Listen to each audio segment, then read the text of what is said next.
Hey everyone, before we get started here, I just would like to beg and plead with everyone to please go and give us 5-star reviews on your podcast listener of choice. These really help us get found by more people so we can expand the podcast, get a larger fan base, and make some money, which we all know is the most important thing. Or just tell a friend about it, but also give us 5 stars. We really appreciate it. Do both. It's not that hard. Do both. All right, without any further ado, let's get on to the show. Hey everybody, welcome back to the Castaway Consultants, where we teach future Survivor players how to play the game by criticizing past and current players, in this case, past players. This is another edition of our Rewind series, where we are going to be talking about the pre-merge of Survivor Season 16 Micronesia, aka Fans versus Favorites. I'm one of your 3 marvelous co-hosts, Ryan Stacy, your resident superfan who knows everything there is to know about Survivor, and very little about most other things. I'm also joined by Derek Kubicek. And for those of you who are new around the Rewind, because we have been growing, so thank you, current listeners. I have never seen these old seasons of Survivor. And although I am very well ingrained in Survivor history, I know a lot of things. I have spoilers here and there. I can proudly say that I don't know how Fans v Favorites ends. I have a couple ideas of where it might go.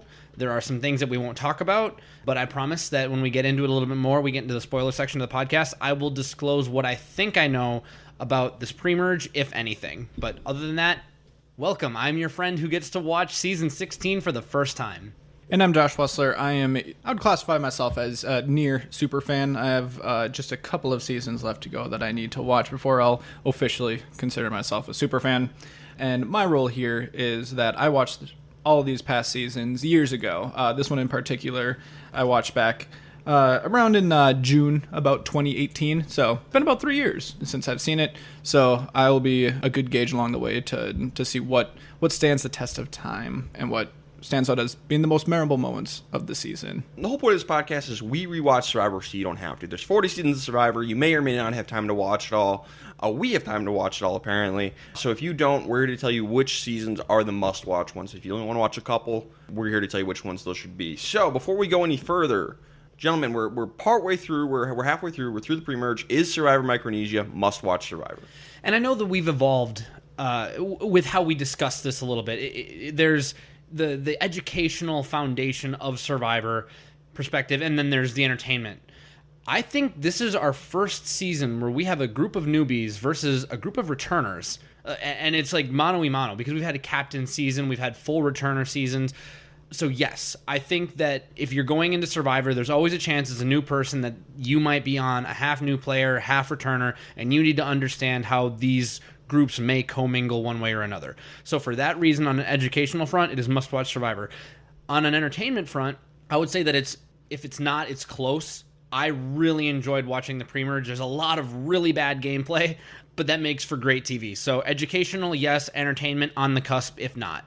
I'd say yeah. I remember it being an entertaining season just for the fact that you are introduced immediately in the premiere with all these familiar faces. That just makes you happy, because it's more along the lines of like the people that you would have wanted in like an All-Stars.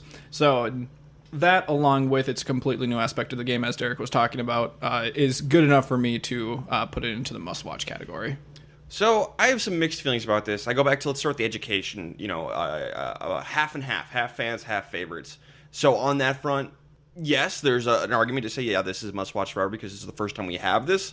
But if you are in a fans versus favorites or half and half situation and you are the newbie, you're screwed. You're screwed. Just have a good time and try and be as big a personality as you can so you can come back and play again. You have a 0% chance of winning, basically. Yeah, you're screwed. You are so outclassed and outgunned you don't even know. So I don't know how helpful it is from that front, especially because the fans are fairly underdeveloped compared to the favorites for the most part. So on that level, I don't know how helpful it is. And even if it was like a more balanced edit, I still don't think it'd be very helpful because I think you're screwed. On the fun side of things, this is a fun season with very bad gameplay for the most part. Also, it has a horrifically bad boot order for the favorites. My top 4 favorites all go out in the pre-merge. It's horrific. It's brutal. It's like going back to All-Stars bad, how bad the boot order is. That said, it's still a fun time. So can I classify this as must-watch Survivor? I don't think so, but maybe it's like on the border, so the post-merge could easily pull it in, easily. But I don't think I'm willing to go that far yet. But my mind could be changed. Right, and I totally respect your stance that if you're a newbie on a group of newbies versus a group of returning players, that you're basically screwed. But come on, we're here to give hope to the people, because if you get on Survivor, you have to try and make the most of it. I'm not going to tell you to roll over and just have a good time. You're here to win $1 million. And if at least you know in what areas you're outclassed, you know what lanes are the most important. You're outclassed in every area. You might be outclassed in every area. I will say might, because there are plenty of returners who have flaws in their game. They expose them here. So we're here to give the people hope, Ryan. We're not here to tell you that you lose. There's absolutely no hope. Okay, fine. You have a 0.5% of a chance to pull this off. I don't know where you quantified that 0.5% from, but I'm here for it. I won't take it away from you. So, but that's 2-1. So must-watch Survivor. So go watch it. Go check it out. Come back and listen to us. From here on out, there will be spoilers. We're going to be spoiling the entire pre-merge. Nothing in the post-merge, but everything going into the merge we'll be spoiling. So get out of here. Go on and get. In 3, 2, Get out of here. 1. Johnny Fairplay goes home first, and that sucks. You know, I didn't mind it. I didn't really care for Johnny Fairplay much. Like, at the time, I think I was having a good time having him on TV, but the further I get into Survivor, the less I really cared for the way he played the game. And I was like, you know what? Yeah, he's gone first. Cool. Now we can, like, take that distraction, throw it off the side of the boat, and start doing something else. The person I was most excited to see you play again is gone first. See, but you watched it live. So, I mean, and you were talking about all of the media hype. I mean, he was like front and center on all of the advertisements. Yeah, the advertisement, the big ad was, it was like talking about, oh, all these great players are back, and then, you know, showing like clips and like blah, blah, blah. And then the final thing was, it was Yowman, it was Penner, and then Johnny Fairplay in the middle, and he's like, be careful what you wish for. And it was so cool, and I'm like so excited, and we lose all 3 of them. Those are the first 3 favorites out. Yeah. And then we lose Amy not long after that. And my 4 favorite returnees are gone. Ugh. Brutal boot order. Yeah, that's a bummer. I really don't remember, honestly, when we were talking about it back in our Pearl Islands podcast. Because you do, whenever someone is going to be a returner, you ask whether or not we're excited to see them back. And I don't really remember. I feel like I remember being more on the fence about it. Like, I'm intrigued to see what he would do next time, but I feel like we've gotten all that we can from him.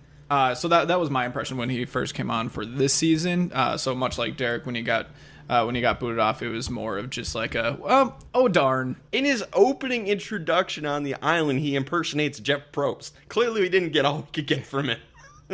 No, I feel like that was pretty on brand for him, honestly. It was awesome. All right, let's go over this cast. We'll start with the favorites, and let's do what we did kind of for All-Stars. Let's talk about each of the 10 favorites, whether we're excited to have them back. Are they really a favorite?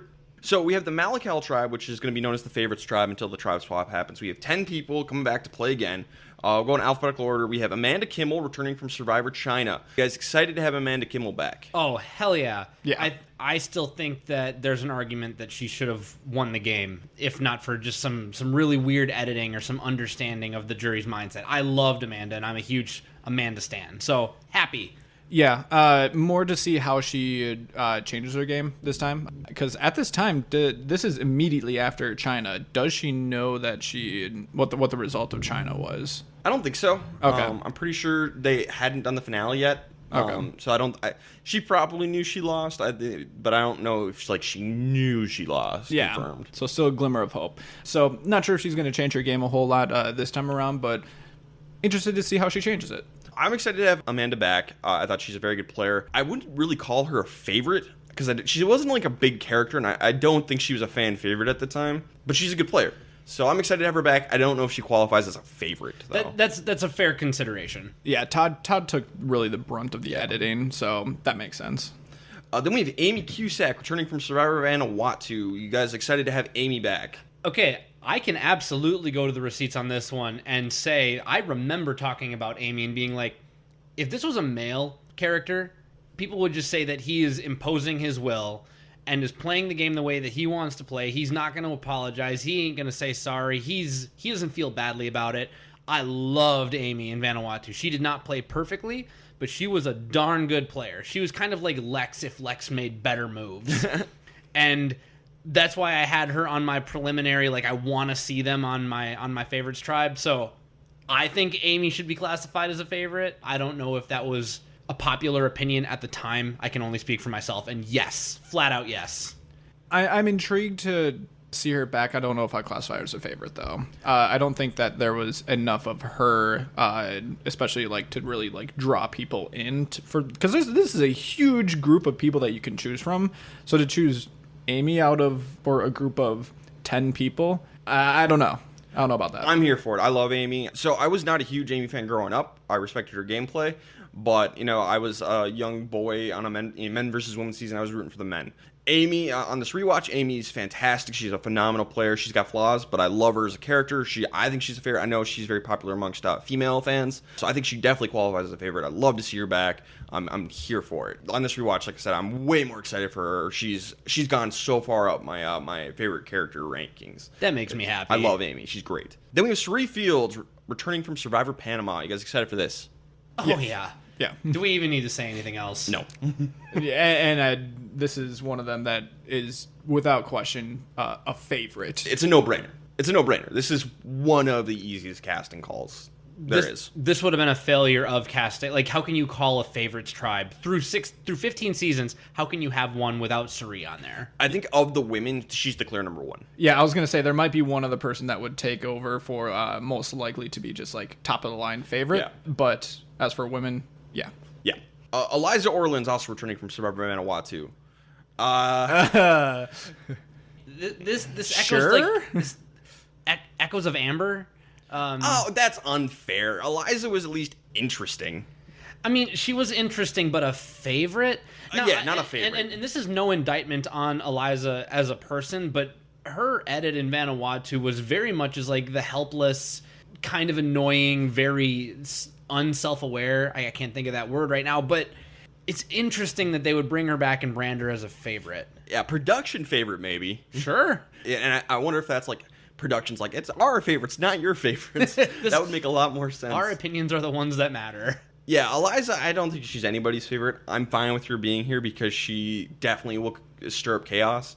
Yeah, great for TV, and I'm happy Eliza's here, especially if we have to have her back as a returner, because I wouldn't have minded her not coming back. But this makes a lot of sense. Yeah, I think that there's people who you could definitely choose over her, but not all favorites are good players. True, that's absolutely true. So if you're looking at it from that angle, I guess I'm fine. And I'm more fine with it because we have Amy here, and the two of them have history. They've worked together. They worked against each other. That's always kind of fun when you get people from returning our previous seasons playing together. Sure. What will they do? Now, to be a consultant here for a second, always assume that people who played on seasons together before are going to work together and break them up. That's a good rule of thumb. It's not 100% true, but it's like 90% true. So look out for that. James Clement from Survivor China. Yeah. Yeah. Easy. Easy. Another one of those where they don't have to be a good player to be a favorite. This is a real duh. Yeah.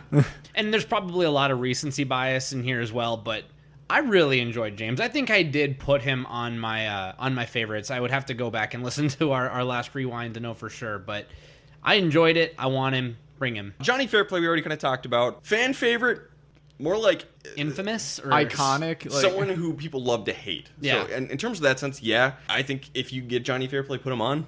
I love that he's here. I wish it had been under better circumstances because, like I said, he's recovering from a fairly severe head injury at the time of play. Which I didn't know until after episode 1, and it kind of made the Yao Man thing that happened in episode 1 make more sense. But we'll talk about that later. We'll get into all this. So I kind of wish he hadn't been on the season and maybe brought back for Heroes versus Villains instead, because this is it. This is the last time we get fair play. Mm-hmm. So I wish he hadn't been on the season and we could rewrite history.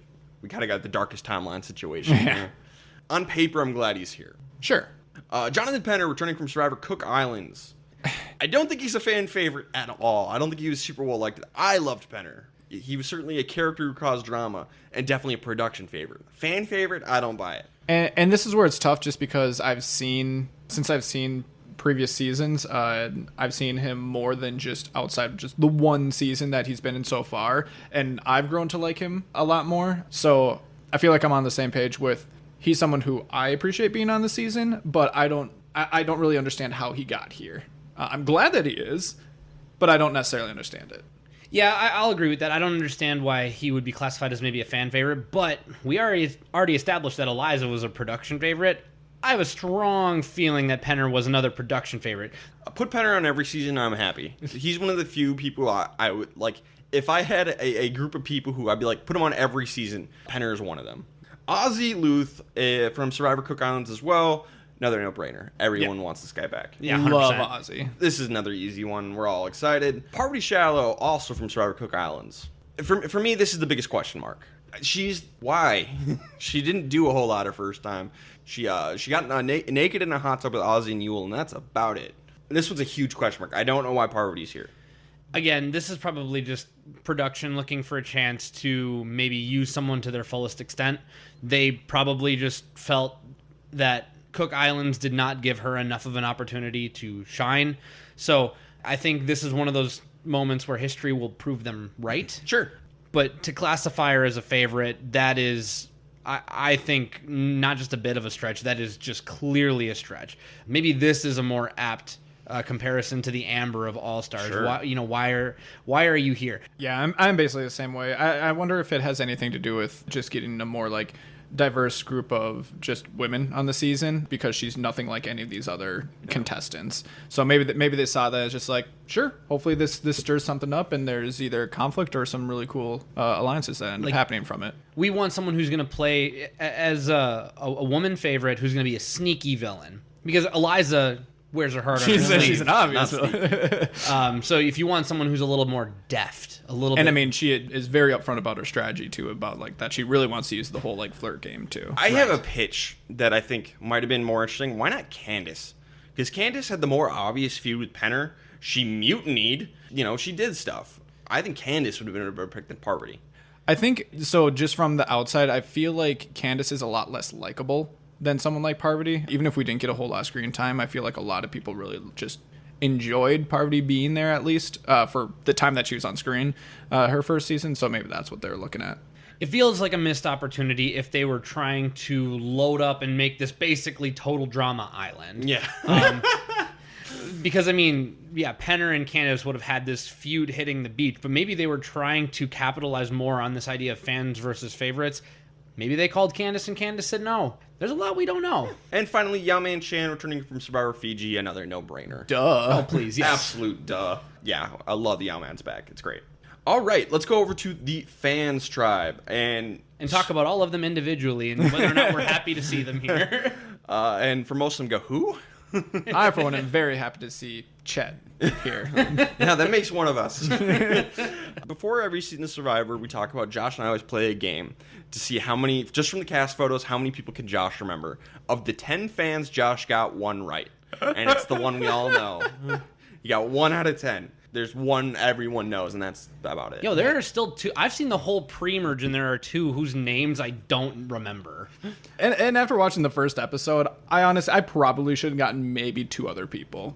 But really, that is it. Yeah. And that's a stretch. Yeah. So we have 10 people on the fans tribe who are allegedly all super fans. I don't think they all are. Allegedly. What? All right, so we have Alexis Jones, a motivational speaker from California. Chet Welch, a pageant coach from Pennsylvania. Eric Reichenbach, an ice cream scooper from Michigan. Michigan. From Hell, Michigan. Jason Siska, a gymnastics coach from Illinois. Joel Anderson, a firefighter from Arizona. Kathy Sleckman, a golf course vendor from Illinois. Mary Sartain, a real estate manager from California. Mikey Bortone, a.k.a. Mikey B. Mikey B. An aspiring writer from Los Angeles. Dude, I've been there. Natalie Bolton, a personal trainer from Los Angeles. And Tracy Hughes Wolf, a residential builder from Virginia. Those are our 10 fans. Good luck remembering most of them. I already forgot all of them. Yeah. Oh, come on. You remember at least 2. There are Yes. 2 that I know because you read them. The edit did me no favors. Yeah, definitely an unbalanced edit for these poor fans. Yeah, that's the thing that really sucks. Not only are you going to be completely outclassed if you're on a fans versus favorite seasons, but you're going to get a lot less screen time. Be memorable. Yeah. That's your best move. Pull the Rick Devens. Yeah. That's what you do on any returner season. Yep. Good luck. All right, you guys ready to jump into these episodes? Finally. Yep. All right, episode 1, You Guys Are Dumber Than You Look. At least we got one line from Fair Play that made it into a title. We do the classic introductions, and like I mentioned, Johnny Fairplay is dressed like Jeff Probst, and Jeff's like, are you dressed like me? And Fairplay's like, you want to know what you're playing for? Gone too soon. So right out the gate, we have an opening individual immunity challenge. Across the way, you have to go to the next island over. There is 2 immunity necklaces, and the first fan and first favorite to grab the necklace gets immunity for their first tribal council. On the way to get there, Fairplay is the closest to getting it, but Yao-Man tackles him into the side of the boat that it's sitting on to get the necklace. So Yao-Man gets the necklace. Fairplay hits his head on the side of a boat, and like I mentioned, Fairplay was recovering from a head injury during an award show. He was a presenter, and he was messing around with a guy named Danny Bonaducci. And Danny Bonaducci basically flipped Fairplay over his back and dropped him on his face, and he had to get surgery. So Fairplay was recovering from surgery, and he hits his head into the side of a boat, and it hurts a lot. Ouch. They don't talk about this on the show. This is all behind-the-scenes stuff. But Fairplay's going to go home in this episode, and it feels kind of like a quit. It's an engineered quit. Engineered quit, and it's going to be basically like, oh, I miss my family. I want to go see my pregnant wife, pregnant girlfriend. I can't remember if they're married. But the other part is Fairplay's in a great deal of pain because this reflamed an injury. So, yeah, no, it makes a lot more sense when you have the full context. Yep. Yeah, and you can't even fault like Yao-Man or anything for this. Like, he's just going for the idol, and yeah, he shoves Fairplay, but how do you know that this is gonna happen? Fairplay should have been faster. Yeah. And then Yao-Man points out to Kathy, who's on paper, like just looking at him, Kathy's probably the weakest person on the fans tribe. So Yao-Man's like, hey, Kathy, it's right there. And Kathy's got immunity. Oh, thanks. I don't know if that was intentional on Yao-Man's part or if Kathy just happened to be right there. I think it was more she was the closest person available. But it worked out real good for him. I think it was timing, yeah. Either way, I like it. Because we're going to go straight to the fans tribe, and Kathy is already annoying everybody, asking some kind of uncomfortable questions to Chet, who's very obviously gay. And Kathy's got a lot of questions like, oh, does that mean you want to be a woman? Oh, Kathy. And I think she even used the words like, I've never even met one of you before. It's like, oh no. 2007, 2008, different time. In Kathy's defense, she is a very staunch supporter of the LGBT community now. I think she came from a genuine place and is legitimately a good person. And then I also want to give props to Chet, who handles this like a pro.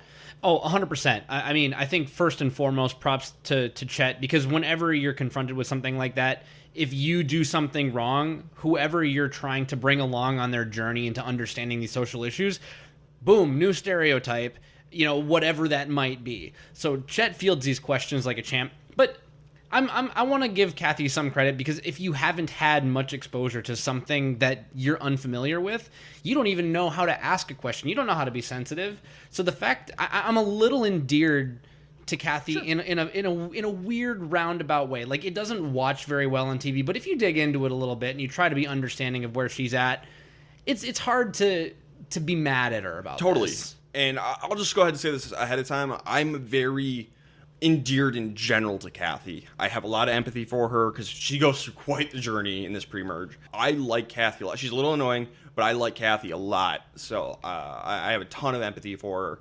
I like her as a character and as a person. So I will be a big Kathy defender on this podcast.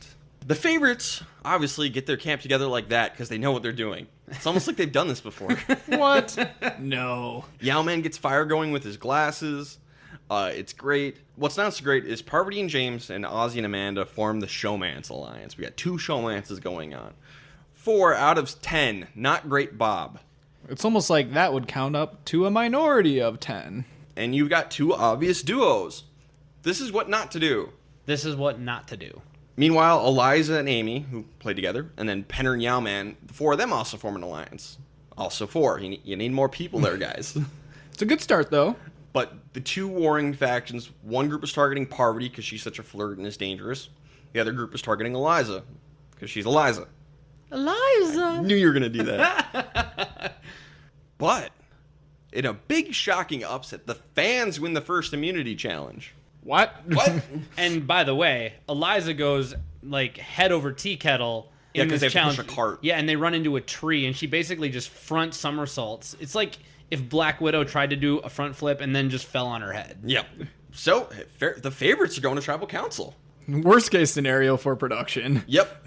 And obviously it's going to be Parvati or Eliza who's going. Oh, wait, here comes Johnny Fairplay, who wants to go home and asks everyone to vote him out. And it happens. And everyone is not knowing what to do. At least in the edit, they're showing, I don't know if this is just like some ploy by Fairplay, but I guess we're voting for him. He wants to go, and you can somehow get a 9-1 vote. You do it. 9 votes for Fairplay, 1 vote for Ozzy, and Fairplay just like, I think, good luck, kid. He liked Ozzy the most, I think, so he voted for Ozzy just as like a sign of respect. That's the right move. If you can get your first vote unanimous, if you can get that, that's great. Especially as 2 groups of 4 and you're not really sure what the other 2 people are going to do, and you can take out one of these like potential swing votes who didn't really fit into either place. It's kind of a best case scenario for everyone except maybe Suri, but also Suri, kind of being between the 2, has her pick of the litter now. So it's good for everyone. Yeah. Yeah, it's still early enough to where, from her point of view, like being, if she's going to be just like now the single swing vote, it's early enough to where you're not going to like join an alliance and be just right on the bottom of it. You know, and plus you get rid of the least trustworthy person in the game. Also that. I got to sign off on this. As much as it sucks from a TV perspective, sorry, move. Right move. Josh, who do you have for best player of the episode? There wasn't a whole lot here. There's actually more negative than positive. So I'm going to go with Yao-Man just because he got an idol. In addition to that, he also pointed someone from the other tribe towards an idol. So a little bit there. Not sure how much Kathy is going to really, or how much Yao-Man's going to maybe like hang that over Kathy's head. But it's enough to give him best player for me. All right, guys, don't crucify me too badly for this one. But Ryan, you hadn't explained to me that Johnny Fairplay was not only like basically an engineered quit by Johnny Fairplay, but from an editing perspective, they kind of gave all the credit to Parvati. So I said Parvati, even though I knew she was in a showmance. I know that's a big no-no, but like Josh said, there wasn't a whole lot going here. I didn't think that Yao-Man finding the idol was actually that much of a positive at this point, especially because everybody knew about it. It was only good for one tribal. He wasn't in any danger anyway. But would he have been if he hadn't won? Maybe. I mean, he was in an alliance of 4. If you look at the numbers, like it's hard for me to see him being in danger. So I said Parvati because in the episode, they very specifically put the low camera angle on her and have her suggesting to Johnny, if you miss your family so much, why don't you just have us vote you out? I think that would be a really good idea. And then he goes, yeah, maybe that would be a good idea. And I'm just like, okay, is this the Parvati that we're getting now? Like the one who can talk you into doing something that's not good for your game? Because this is stuff that maybe I've heard about, but I didn't know. So I was like, okay, she influenced the game. Despite the fact that she had no safety and no power and made a big mistake by being in a showmance, at least she's in a showmance that's like 4 people big. It's not just like her and one other person versus the world. So I said Parvati. That being said, I'm not married to this idea, and I understand that there might have been some TV magic involved. Yeah, it's Yao-Man. He won immunity. He made a potential bond with Kathy for the future, made fire, got into an alliance, got rid of fair play. Yeah, and I understand Derek's perspective of we're not shown because we are going by the edit we're going by what we see in the show and not what we learn afterwards. Yeah. So we can't use the whole his head hurt because we didn't know about that. So I completely respect that. I'm not going to give best of the episode to someone who has a very visible showmance. Yeah. I just can't do it. How about worst player? I have Kathy just because of how much she annoyed people on the other tribe. Yes, she got the idol, but like I said, it's only for one tribal, so it's not like that's gonna give her any like long-term success. And there's a lot of negative reactions to her interactions with the tribe. I think it's just got to be her. Even though there are showmances on the other tribe, it seems like there's a larger short-term negative side to Kathy. A showmance alliance of 4 has more power than an alliance of 1 with one idol with a very early expiration date. It's Kathy. Agree completely. So now this is where we make our winner picks. So Derek, this is your first time watching the season. After one episode, who is your winner pick? Yeah, running through just a couple notes that I had on the whole thing. From an editology perspective, I'm always curious about the first confessional. The first fan to have a confessional was Jason. So I automatically just take a closer look at him. Nope. We had a bunch from Kathy on the Fans Tribe, and I just wrote, no. We had a lot of the wrong kind of development. And granted, that could be a redemption story, but I would be very surprised, even just demographically, if Kathy was able to go very far. And then lastly, Eric had a really good confessional about being a solid competitor and wanting to really go mano-a-mano with the favorites and bring the fight to them. So I liked Eric from the Fans Tribe. From the Favorites Tribe, I had Parvati for having a confessional about being very self-aware and not wanting to be one-dimensional. She said that, and I was like, cool, we're showing growth from the first season. We had Penner, who was also very self-aware, was talking good strategy and understanding the dynamic. Between those three, I ended up landing on Penner. I felt like he was someone who had all of the smarts, all of the know-how, but maybe didn't put it together in his first season, came on too strong. He's got a fresh set of legs. He's on the Favorites Tribe, which has got an advantage. I think that he can go far. I did that on purpose. Oh, now he doesn't have a fresh set of legs for long. Josh, do you remember who your winner pick was when you first watched? Unfortunately, I do not. Okay, so who did you pick? After this episode, I ended up narrowing it down to a few. I did actually like a couple people from the Fans Tribe. The two people that stood out to me were Chet, because of the way that he was able to handle the entire situation with Kathy. It makes you feel like he might actually be able to field tough questions and think under pressure against some of the favorites. So that's a good sign. And then there were one or two confessionals from Alexis that I really liked from her. So she stood out as well. But I'm not going to choose any fans. I just can't. Like you said, it's not impossible. Not impossible. But the percent chance is extremely low. So I'm going to play the odds here and hop on over to the Favorites Tribe. People who stood out to me, Suri, Parvati, yes, she had the showmance, but she had some really good confessionals. Penner, much like Derek said, I think that he is the one that stands to have the most likely chance to improve from his first time, just because he seems like a really smart guy and I really like the things I had to say the first time. He just made some stupid mistakes because he couldn't help himself. So hopefully he can control that this time. And then Amy, mostly because she's kind of in that group that didn't do overly well their first time and could be perceived as a threat, but still seemed to have the things that it would take to actually make it to the end and be a winner. In the end, I'm going to go with Penner, much like Derek. Welcome. Yeah, it's going to be fun to be alongside Derek for this trip. And I'm not going to be with you guys because my pick back in the day, and I'm going to stand by it, I would make the same pick, Yao Man. I think he's the best player of the 10, of the 20, actually. Coming into this season, he's the best player. He's got the skills. He's got the know-how. He had a solid first episode. I gave him best player of the episode. Yeah, I love Yao Man. I'm picking Yao Man. I stand by this pick. And see, the interesting thing is there's a couple of favorites that I immediately wrote off because I see them just like, oh, anyone who'd seen their seasons knows what they're about, knows that they're a threat, and they have no chance of winning. And from those, those three that I had thought of were Ozzy, James, and Yao Man. They automatically were just out the window for me. Okay. Yeah. My one comment on Yao Man, the more I thought about the idea of picking a Yao Man, I didn't think there was any way that the favorites were going to let Yao Man get to the merge, because the fans, I feel like, would want to work with a guy like Yao Man before anybody else on the Favorites Tribe. I don't hate the pick. I just would never make it. That's fine. That's fine. You've made a lot of picks I would never make. That's fair. Oh, that's fair. All right. Episode 2, The Sounds of Jungle Love. So the fans are a complete disaster. In every way, shape, and form. Kathy, Chet, and Tracy, they've become so isolated because the others don't really like them a whole lot. They build their own shelter and live in it across the campfire. So we have a group of 7 and a group of 3. And you said there's nothing to learn from this season. Oh, there's plenty to learn what not to do. It's just, this is like cartoonishly bad of what not to do. That's just like, yeah, no duh. Like this is just common sense stuff. Don't do this. Like, can you imagine Jeff visiting that beach like, did we have a tribe swap? When was like what happened? We have 3 tribes? Was there a shelter building reward that you have another shelter? We've got Malakal, we've got Otter, and we've got Rai.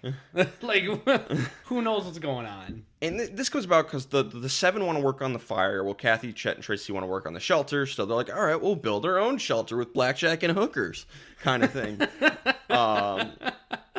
But Jason and Joel especially are kind of jerks to them. Oh no, Jason and Joel not being great at the social game? Wow. What a shock. Joel just gives off this alpha bro energy the entire pre-merge, and I just have... It's watching the Hulk play Survivor. Yeah. Because Joel is huge. And he's just this big beefed up dude who his only mission in life is to just be a bigger survivor than James. Move things. Yeah. Mikey B does try to play the peacemaker between the two groups, to be fair, to give Mikey B some credit. I like Mikey B. I like Mikey B too. I think that Mikey B is maybe the best Survivor player on the fans tribe. Yeah. And his problem was that he was trying to use logic and game theory, and he moved up against one of the most emotionally driven players I think that we've seen, who is Joel. Yeah. But we'll get to that. So Mikey B does have one problem, is he's a bit of a showmance with Mary. That's not great. Joel does not like this because Joel doesn't like most things. There's something about this island, I think. Too many showmances. Yeah, it's Love Island. Like, yeah, did we end up on Temptation Island instead of Survivor? Like, I think were we on the right show? We had Ghost Island, and now we have Love Island. Temptation Island. Or Temptation Island. Yeah. That would actually be like a good theme for a season. Survivor, Temptation Island. We have 20 hotties. That's basically just a crossover event of Survivor and Love Island. Yeah. I think that's a better theme idea than Heroes versus Healers versus Hustlers. And you cast them based on like their Tinder preferences. Like, yeah, on each tribe we have two people who would make an ideal match. Will they fall for love or will they go for the money? Find out on Survivor, Temptation Island. Straight up, I'd watch this season of Survivor. It would be better than Edge of Extinction. Yes, it would. Amanda and Ozzy are making out in the shelter. Don't do this. Don't, bad. Very bad. Like, Bad. sounds fun, don't do it. Oh, I'm sure it's very fun. And James and Parvati are cuddling. And Penner and Suri are like, yo, we should work together. Do you see this? This is a problem. Great opportunity, though. Yeah, maybe you should work together. I think Sari makes a comment like, oh, pretty soon Amanda's going to be popping out little oslets. And I'm like, what the heck is going on in these confessionals? So we get to the immunity challenge. And Chet is so bad. It's one of the worst challenge performances we will ever see on Survivor. Dude can't do anything.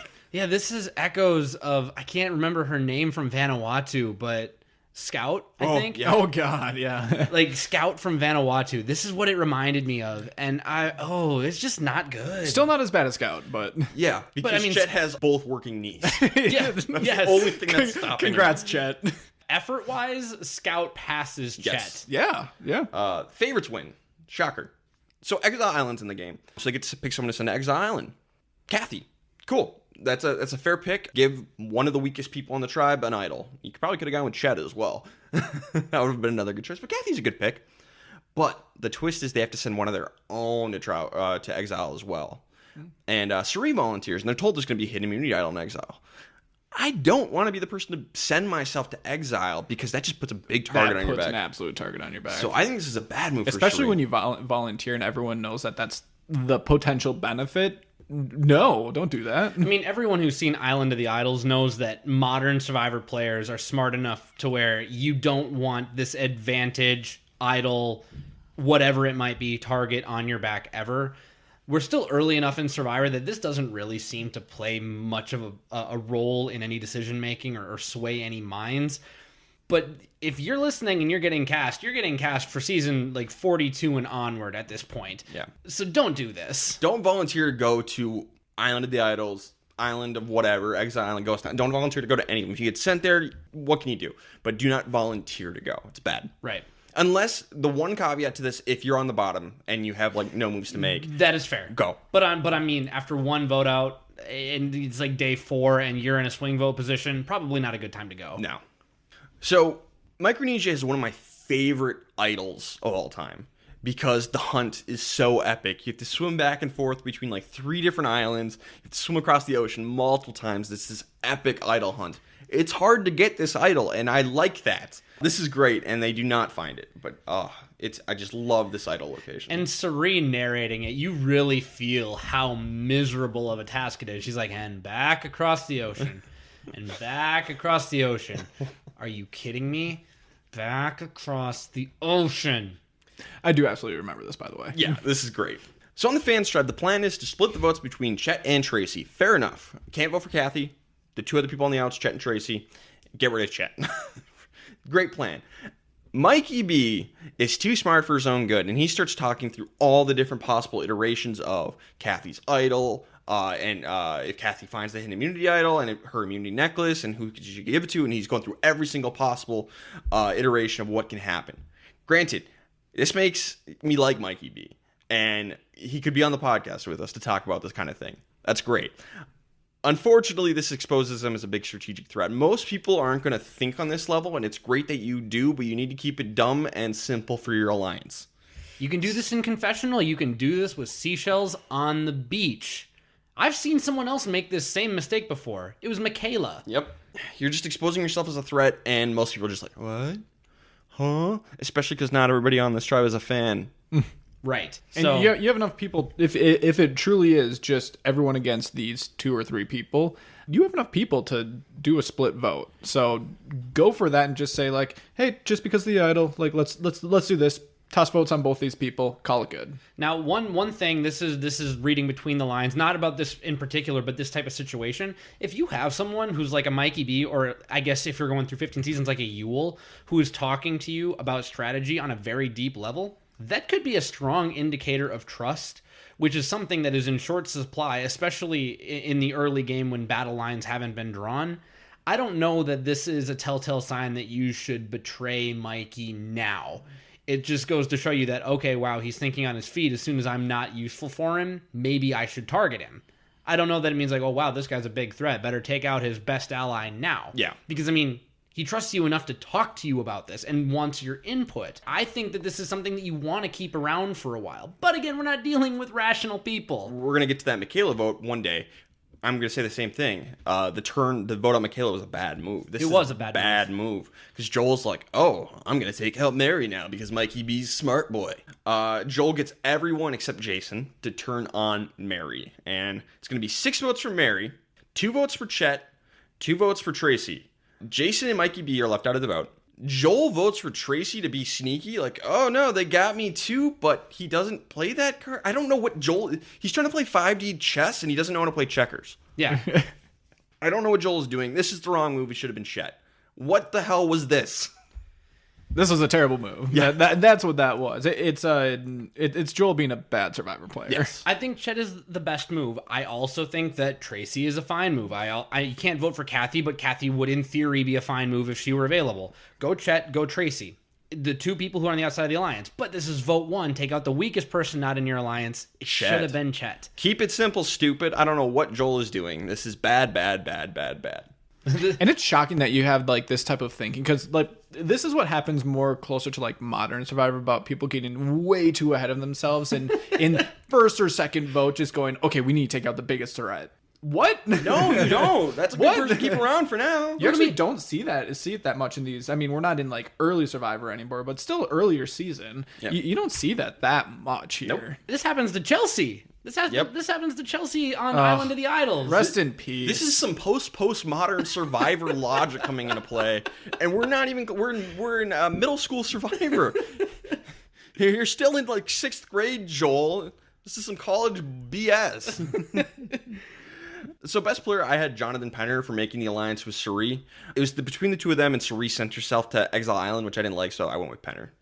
I actually went with Eric for my best player for this episode because he is in a flexible position on the fans tribe. He was in the know. He was talking with Joel. He was talking with Mikey B. He was on the right side of the vote, which means that everyone was talking with him. He realized that the numbers were not in favor of Mikey's original plan for Chet, but he didn't push too hard to make it Chet. I think this is a classically great first boot move on any new tribe ever. And so I really like to see the way he was included, the way he navigated, and ultimately the way he was able to finish out in a position where he can still move laterally or however he needs to. So I liked Eric. That was a decent argument. Mostly just because that was a specific move. I think I will go with Ryan here, but I do appreciate Derek's reasoning. That was a good argument. With An unexpectedly good argument. Yeah. Honestly. Fair enough. And again, for anyone who might be new, since I do only watch a couple episodes, I watch the premiere, the merge episode, and the finale. So for anything in between there that I don't watch, I'm the tiebreaker between these 2 if there's a disagreement. Yep. For worst player, I had Joel, because he yells at Kathy, he tries to seize control of the tribe way too early and eliminates Mary, and then votes for Tracy for some reason. So I'm going to tackle this from a slightly different direction, and you'll have to let me know how you feel about this. I mean, ultimately, Josh is the judge, But I said Mikey. Obviously, he misread this situation so poorly that the entire tribe decided to go with alpha man Joel and vote out his closest alliance member. And remember, he was showmancing with Mary as well. So even though Joel made a horrible move, it was Mikey who didn't see that Joel was such an emotional player that he would do something this dumb. So even though I think the vote and the push to vote out Mary was super dumb, Mikey, in a way, his poor navigation of the social game put him in the position for that to happen. So I say Mikey, but I have no problems with throwing Joel down to the bottom whenever I can. I'm still going to go with Joel for the complete lack of just awareness of what to do here. But again, Derek, you made me think about it. Because I thought it was a very obvious decision You almost got me to flip, almost. Until you were explaining it for Mikey B. So kudos to you. I wrote for my worst player, I don't know. Like, this is an enigmatic episode when it comes to best and worst. I mean, because you're splitting hairs. And, Yep. So like, I don't fault either of these, and I'm actually kind of happy that you're giving it to Joel. Because the one thing I want to give Mikey B credit for, even though it was bad, is he has the strategic acumen to understand all these different iterations. Like, I appreciate that. You're doing it wrong, but I appreciate this level of insight you have. I don't want to, because definitely not dishonorable mention, definitely. But I really don't want to give it to him just because I like Mikey B. And I don't like Joel. Yeah, sorry that you got put on with people that just can't be controlled. Yeah. All right, episode 3, I should be carried on the chariot type thing. The Showmance Alliance has a nighttime bonfire, and they bring Eliza down to the beach with them as their fifth wheel to try and convince her to join their alliance. Respect the move. Respect it. I respect the move, but from Eliza's point of view, this should be a giant red flag. Yeah. Like you're going to be number 5 no matter what here. The favorites win the reward challenge, and they send Kathy to exile again. Right move. Keep one person on going to exile. Yep. And Amy goes with this time. No, Amy, don't go to exile. Bad. Suri, Amanda, and Parvati, they're out on the boat and they're talking kind of about the whole Showmance Alliance. And Parvati is like, yeah, we can't beat Ozzy and James. We're aware. You want to make a final 3 promise alliance deal? Okay. So they do. And this was a very interesting turning point in how I felt about these showmances from the perspective of the favorites. Because now we have video proof that these two are not like hearts in eyes, like, ooh, woo. No, they are willing to cut these two at earliest convenience. Now, I think it's still dangerous come any kind of tribe swap if people are seeing these dynamic duos. But now you've got 3 women in a boat who are saying, we can't beat the men unless we stick together. This is a dangerous proposition, especially for like someone like me, or Ryan, someone like you, or Josh, someone like you. Someone who's not a woman, you might say. This is dangerous, lest we forget that Amy is also on this tribe, and what might be, I mean, yes, her women's alliance crumbled and ultimately lost to Chris, but that was still one of the more successful women's alliances of all time.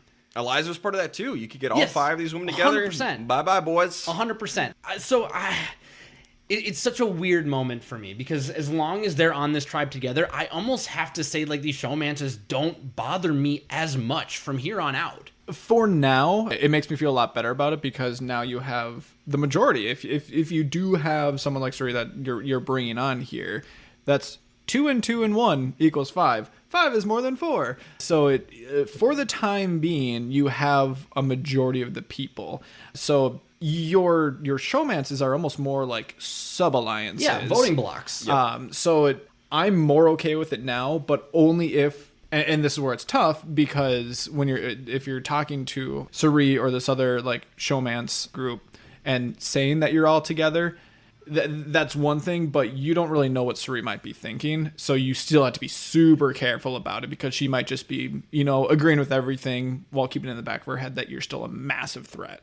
But you keep your options open. You can go to the 3 with Suri, or if you need to, you can cut Suri at 5. Whatever you need to do. You have Parvati and Amanda have options now, so I like this a lot for them. And I also want to take note at this point, Penner was very worried about Parvati and Amanda courting Suri, because this whole episode is kind of the fight for Suri. Which way is she going to go? What's she going to do? So it was kind of funny to see him on the shore and just like staring out at the boat with Amanda, Parvati, and Suri, and he's just like, oh no. That's not good. Like...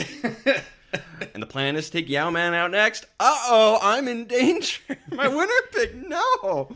No, let's be clear. This is something that Suri really wants. She's like, Yao Man is bad for my game. And Parvati and Amanda are totally fine with it. James and Ozzy are less okay with it. We're going to get there, though. Fans win the immunity challenge, so favorites are going back to Tribal Council. James and Ozzy want Eliza out because she's the weakest. Yao Man is super useful around camp, and he's strong, so they're really pushing back against voting out Yao Man.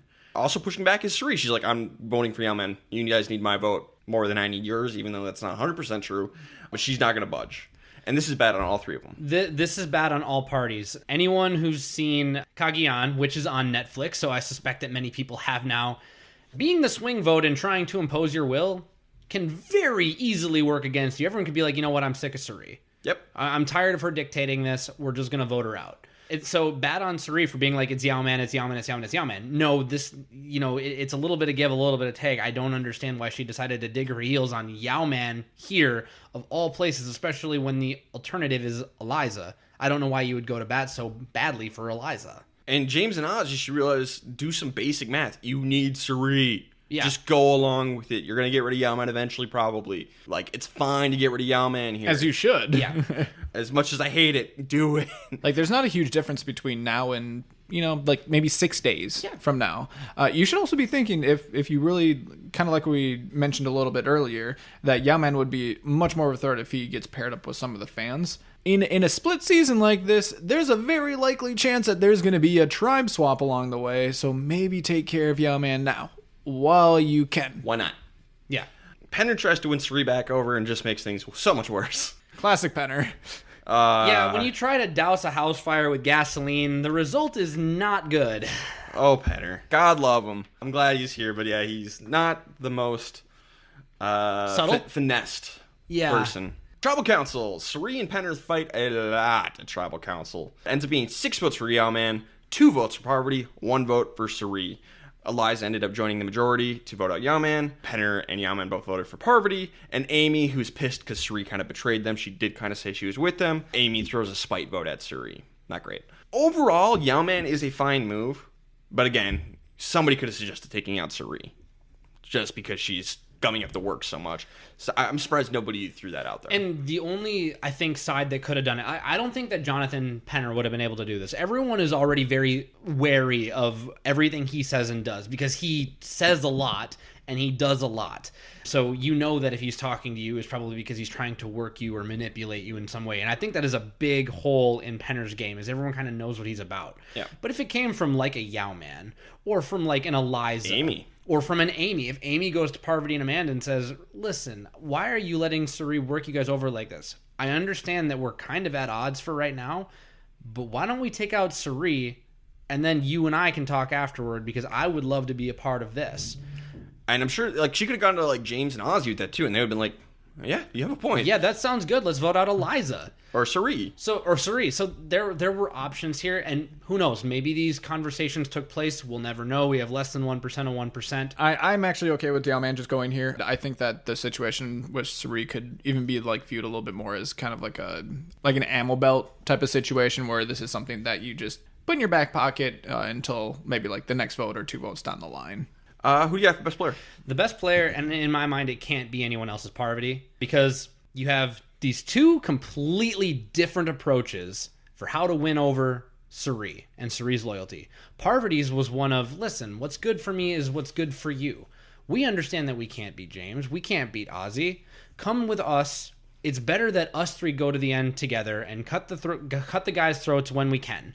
Penner was very in her face, like, you pledged your loyalty to me. I can't believe that you would break your trust in me like this. And Parvati's like, I'm just going to play the waiting game. I've already sown my seeds. I think that we're good. And I think ultimately letting Suri have her way, this vote was the best move for that particular group of 4, which again, duo showmance that needs a little bit of help to get themselves out of hot water. Yeah, it's 100% Parvati. She tried to win Eliza over. She sent Kathy to exile. She made a final 3 deal with Suri, worked very hard to appease her, and eliminated Yao Man. And we just saw more of her working it than Amanda, because Amanda was kind of along with her, but it was primarily Parvati. Yeah. Okay, that was the main thing that I was going to ask, is why not Amanda if she was with her? But if she did most of the talking and pushing for it, then that makes sense. This very well could have been a trick of the edit. I acknowledge that, but from what we saw, it would have been Parvati. How about worst player? I'm just going to go to the other side of the coin. It's Penner. You lost Suri, who had been in an alliance with you, but obviously you did something to where she didn't feel comfortable with her position in the tribe. And then you blew up? You doused a fire in gasoline? Bad move. That's burning bridges, bro. You can't do that. So it's Penner. Yeah, it's Penner. So guess what? I lost my winner pick. Oh, no. So Ryan, Yao-Man goes home here. Yep. Do you remember who young Ryan jumped to I do. for their winner pick? Young Ryan was an idiot. Young Ryan was very... So at this point, I was in 8th grade. So if you'll forgive me if you're being a dumb 8th grader for a moment. I switched to Penner. What a trash move. Yeah. Look at this idiot with Penner as his winner pick. So I'm on Team Penner because, the way we're doing it is this is my pick. We're going with who I picked as a kid. So I am on Team Penner with you guys. Nothing I can do about it. Now, I was going to say, if current Ryan loses Yao-Man here, who do you jump to? after that episode, I would have 100% jumped to Parvati. Interesting. Just because of the way she got Suri on her side. I think Parvati's the easy best choice. But yeah, so Team Penner. Whoa, what? Woo! Woo! Let's do it, guys. All the way to the end. All the way to the end. Penner to the moon. Oh, God. It was such a bad pick. Episode 4, that's baked, barbecued, and fried. Amy and Penner continue to fight with Suri. That's a really good thing to see, especially from a group of favorites. You're fighting with someone after Tribal Council. How many times do we have to say, leave that dirty laundry at Tribal Council, come back, make amends, be a good sport? That's a rookie move. Rookie move. Very rookie move. Meanwhile, in the fans tribe, Chet does nothing. Still. So nothing's changed? Nothing's changed. Chet is doing nothing. Everybody's just fed up with Chet. This is kind of like I always say, if you say an edit did you dirty, but they have enough to make a supercut of you doing the thing that you think is, unfair, that's bad. They had a whole supercut of a bunch of different people saying that Chet does nothing. Yep. That kind of, you can't do much of cuts of people doing nothing, but if people are actively complaining about it, it's probably fair. Eliza gets sick, and James and Ozzy are very vocal, like, hey, we should have gotten rid of Eliza. She's sick, not Yao-Man. And Eliza's like, I'm right here. And I think, okay, you shouldn't do this, but it's great for TV. I think James said something like, oh, sick and an attitude? Wow. James is kind of a dick to Eliza, but it's really funny. I'm here for it, though. They're not wrong, but they shouldn't say it in public. No. How many times do we have to say that public forum is bad? Public forum is bad. Especially because does James not remember how much trouble he kind of got in with Courtney, with having his voice heard with certain conversations in China? This didn't happen long ago, dude. So the favorites win the reward challenge because Ozzy's very smart, so they have to get a bunch of coconuts out of a cage. And they go down one at a time. But Ozzy, he just spends a ton of time down underwater and brings all the coconuts to the front of the cage, so it's easy for everyone else to get coconuts. So the rest of the tribe doesn't have to do much work. He does, all of it. I think this is, half Ozzy being smart and half the fact that Ozzy can hold his breath for, 10 years. He's Aquaman. Yeah. And that's usually the way it works with Ozzy in challenges. Yep. Water or not, he usually finds a better way to do it than what most people might think. Yeah, he's strategically physical or physically strategic, one of the two. Mm-hmm. This is why Ozzy is fun. Yep. And then, so the second part of the challenge is a word scramble. Guess who solves it? Freaking James. He's like, triumphant, is that a word? And he's like, oh my god, I can't believe I solved the puzzle. He even had a comment. I do remember that, by the way. And he even has a comment in there like, come on, you guys are supposed to be the puzzle people. I was just here. Is that a word? So they send Kathy to exile again, and Ozzy goes with this time. Ozzy, stop it. Bad. At least everyone's doing it. Yeah, if everyone jumped off a bridge, would you do it too? Maybe if there's an idol at the bottom. Yeah, maybe there's an idol at the bottom. Kathy is done looking for the idol. She's over it. Which is, by the way, bad. Don't be over that. Especially in your position. Yeah. Wait for Ozzy to swim to the other island and then go to where the fourth clue led you. It drives me insane. She made it to the last leg and was like, yeah. I'm done. Ozzy finds the idol and then proceeds to make a fake idol, which is a stick. It is a stick. And I was so excited. I don't know. I don't possibly know what you could be excited about. Okay, you're right. You're right. Stick. Just a stick. I suspect, because I've seen Ghost Island, and I'm also just very well versed in Survivor lore. I know that at some point there was a fake idol that was fashioned that was just a stick, and it had a kind of a smiley face carved into it. And I saw Ozzy finish that stick, and I immediately messaged you guys like, it's a stick! And he wraps it up and puts it. I'm like, I hope this is it. I hope. I have no idea what you're talking about. Maybe. Fair. But just, I guess that this is me disclosing that I was aware of this occurring in some form or fashion. I can't confirm whether this has happened yet, but I am locked and loaded and ready for it to happen. Favorites win immunity. And so the fans are going to vote out Chet. Okay. This is a good move. This is a good plan. Great. Like, Mikey, he's been able to get through. He's made amends with Joel, which is a great move. Like, hey, you know what? You burned me, but I'm going to work with you for now. And then he has a great confession where he's like, but don't worry. I'll cut him when it's convenient for me. Mikey is playing pretty good Survivor, especially now that his perceived showmance is over. Mikey, you're doing well. And then here comes Tracy, who is just like, I can't believe you're being basically like Mikey's bitch kind of thing. You're letting Mikey walk all over you. Why would you let him impose his will upon you like that? Oh my gosh. Tracy, you found the magic words. I am no beta, especially not to know Mikey B. B stands for beta. My name is Joel, and J stands for alpha. His last name is Anderson, Joel A. Joel Alpha. Yeah, no, she plays Joel like a fiddle. Oh. Granted, for Joel, I'm not mad at the move to get rid of Mikey B because Mikey B wants Joel's head. Mm-hmm. So it's fine for Joel to get rid of Mikey B, but for everybody else, the clear choice is Chet. Well, everyone except Kathy, Chet, yep. Tracy, and Chet. So it's 4-5. Yeah. It should have been Chet. But nope, Eric and Natalie are going to join up for some reason to get rid of Mikey B. Alexis and Jason are left out. 6 votes for Mikey, 3 votes for Chet. Mikey B goes home. What? Sorry, Mikey B. But why? Eric and Natalie, why? Why would you do this? Why not? Chaos, Ryan. I personally like to keep the weakest people on my tribe around. Best player, I have Ozzy. I liked his challenge, reward challenge strategy. He sent Kathy Exile Island.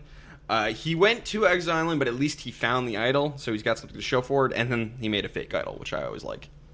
I love everything for Ozzy. He's my honorable mention, but I have to go with Tracy. Anytime you have, a social move where you can go up to Alpha Boy and literally be like, Alpha Boy, why are you letting Beta Boy turn you into some kind of, understudy? This is a really bad move. Come on. Do what you want to do. You want to get rid of Mikey? You get rid of Mikey. You've got our votes. We're helping you do this. This was your idea. And he's like, yeah, this was my idea. I have to give it to Tracy because, yes, it's okay for Joel to get rid of Mikey, but I think this was the wrong place to do it. And I think it was against everyone's best interest. And, of course, because he's got Eric and, was it Alexis? Natalie eating out of his hands for some reason. It's Tracy. I rarely go against someone who finds an idol, but I think I will this time. I think I'm going to go with Tracy, mostly just because she has the most to lose in the situation. Honestly, yeah, you convinced me to flip to Tracy as well. Woo! Feel good. I will add on that she has the most to lose here, just because like we said, it's her, Kathy, Chet, at the bottom. This buys her at least another vote, right? And is also one step closer to, who knows, maybe they can bring people into their just decrepit alliance here of people who do nothing and do something in this game. Maybe unlikely, but this is step one in that process. Yeah.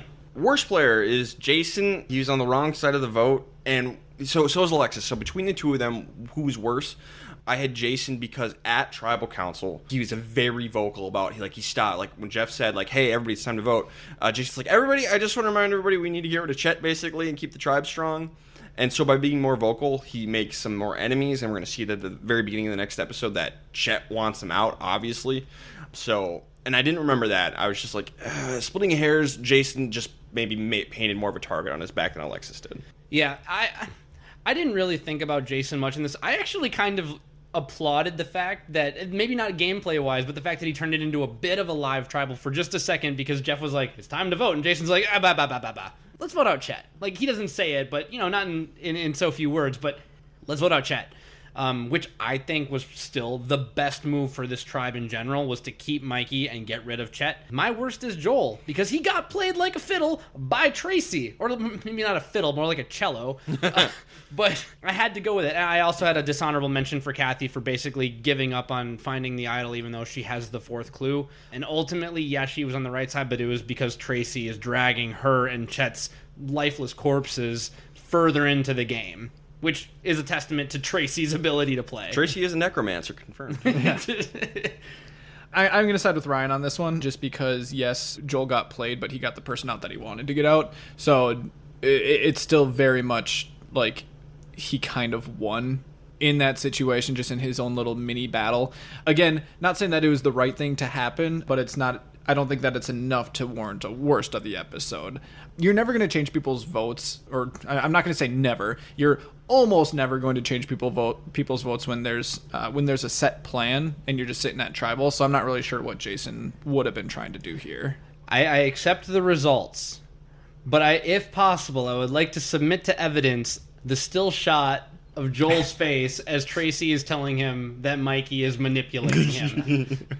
You may submit it, and it is considered. It's considered. It's absolutely considered. But Because like his jaw is even like a little open. Like, what? did you just call me a beta? Episode 5, he is a ball of goo. I don't know who they could possibly be talking about. He's a goo man. He's a goo man. I am a goo man. Ozzy tells Amanda, James, and Parvati about his idol. And the best part is the ending. He's like, I don't think I'm going to tell anyone about this yet. Proceeds to tell Amanda, James, and Parvati about the idol. My gosh. The edit was beautiful. I'm not going to tell anyone. Tells everyone. Well, except Suri. But still. Yes. Bad. Real bad.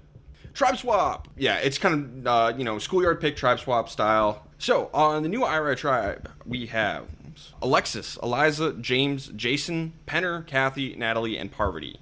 And the new Malakal tribe is Amanda, Amy, Chet, Suri, Eric, Joel, Ozzy, and Tracy.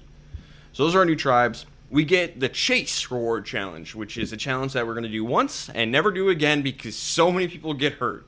It's just you're chasing the other. It's basically a game of tag through an obstacle course. It reminds me of professional tag. If you've ever seen videos of that on YouTube or wherever, it reminds me of that, except two people are shackled together, and instead of a nice, clean, sanitary course, it's like sticks and rocks and pointy things and things that can hurt you badly. This challenge is going to doom Jonathan Penner because he's going to fall on a stick, and it's going to give him a puncture wound in his knee.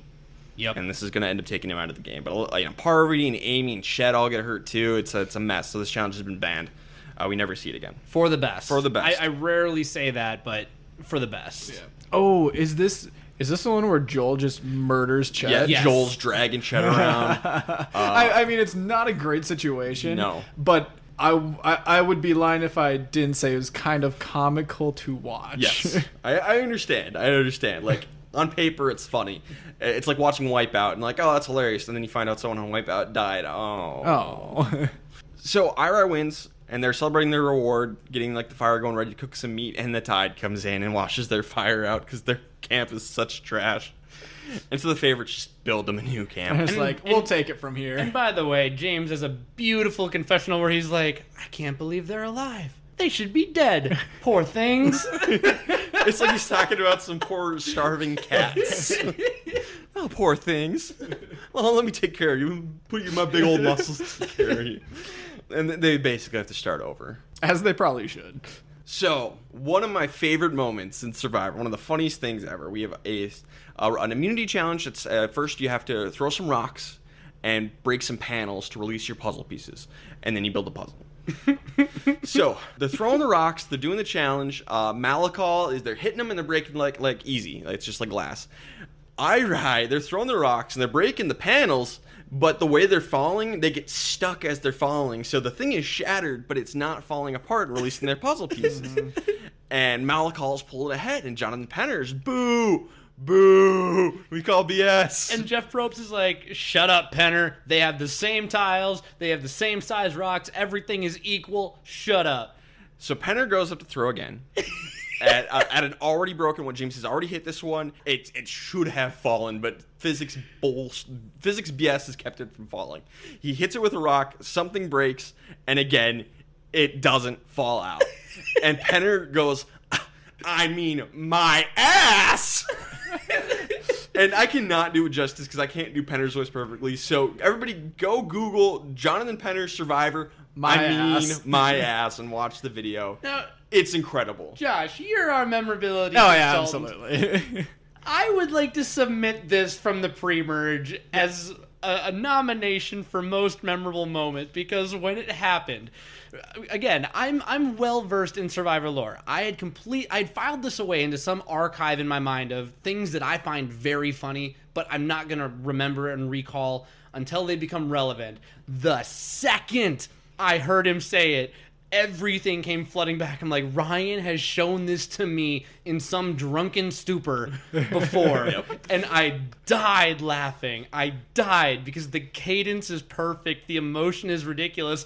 And also they win. Yep, they come back and win it thanks to Eliza leads puzzle team to victory. While Malakal is all fighting amongst them. Joel and Serene and Chet, they're all fighting about how to solve the puzzle. And Eliza's like, no, you do this and you do this and you do this. But, I mean, my ass! And James is laughing so hard James he can't is even throwing a rock and trying not to laugh too hard, but he's failing miserably. This is a top 3 Survivor quote easy, and I can't even tell you 2 that I like more than this right now. It's so it has no relevance at all to the rest of the season, but it is so funny. It reminds me of that quote. I don't really remember the context, but Amazing Race, something about a bull being broken. My ox is broken. This is bullshit.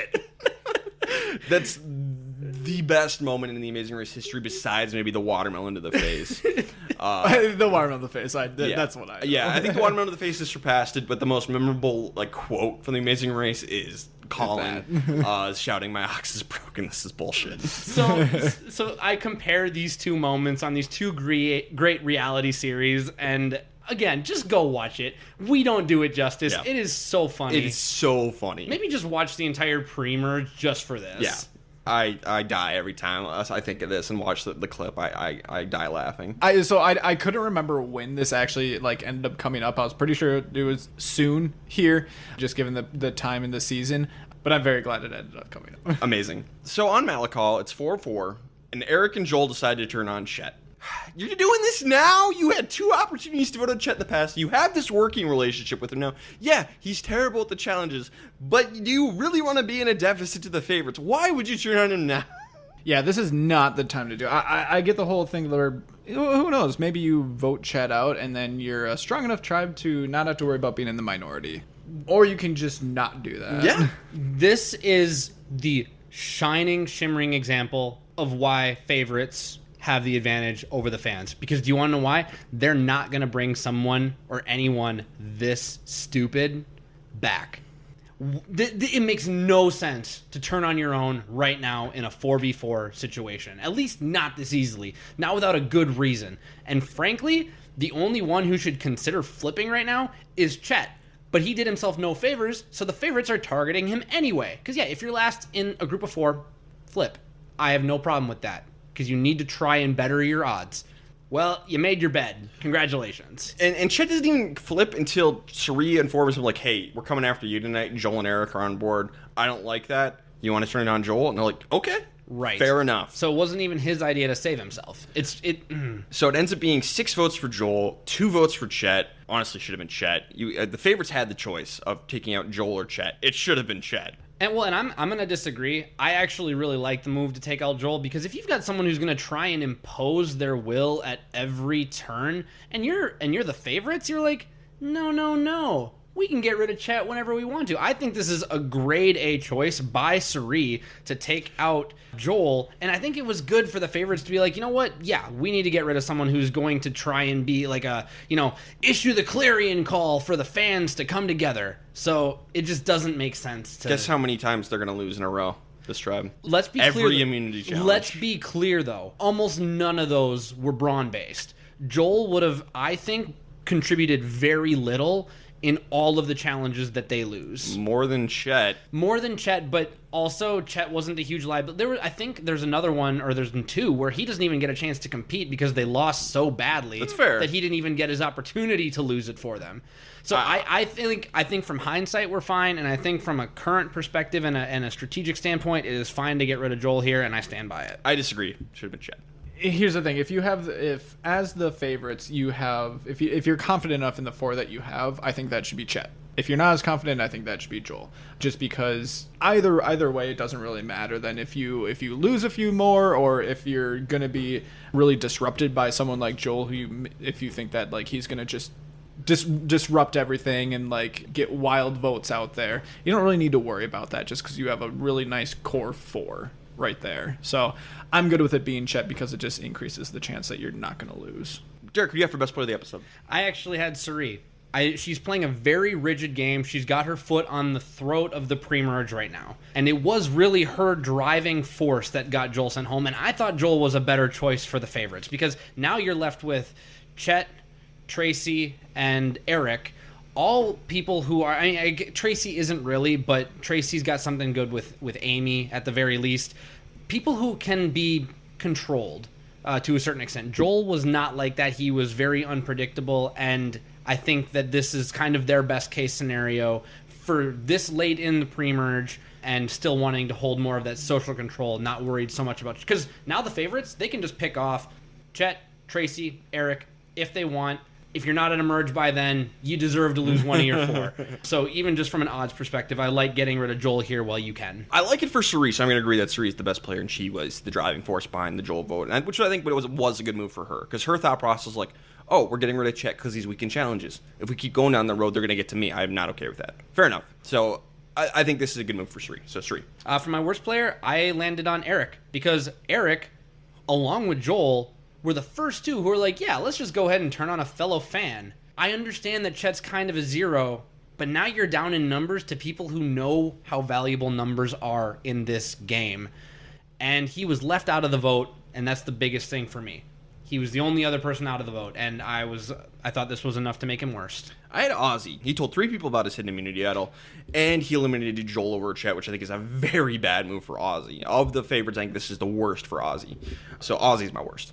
Much like how keeping Chet around is good for Suri, I do agree that keeping Joel around would have been better, at least for Ozzy, just from like the threat perspective. You're in a good spot because you're one of the only people who can actually like physically carry this tribe really well. So there is that aspect of it, but I'm going to side with Ryan here and go with Ozzy just because of how many people he told with the idol. Dishonorable match for Eric, though, for sure. Yeah, for sure. Yeah. He's still my worst. That's fair. That's fair. Well, I agree he was bad. Episode 6, it hit everyone pretty hard. Tracy goes to work after Tribal Council and pulls Eric back into her alliance. Great. Set aside all past differences, work together. Awesome. And Eric needs a friend.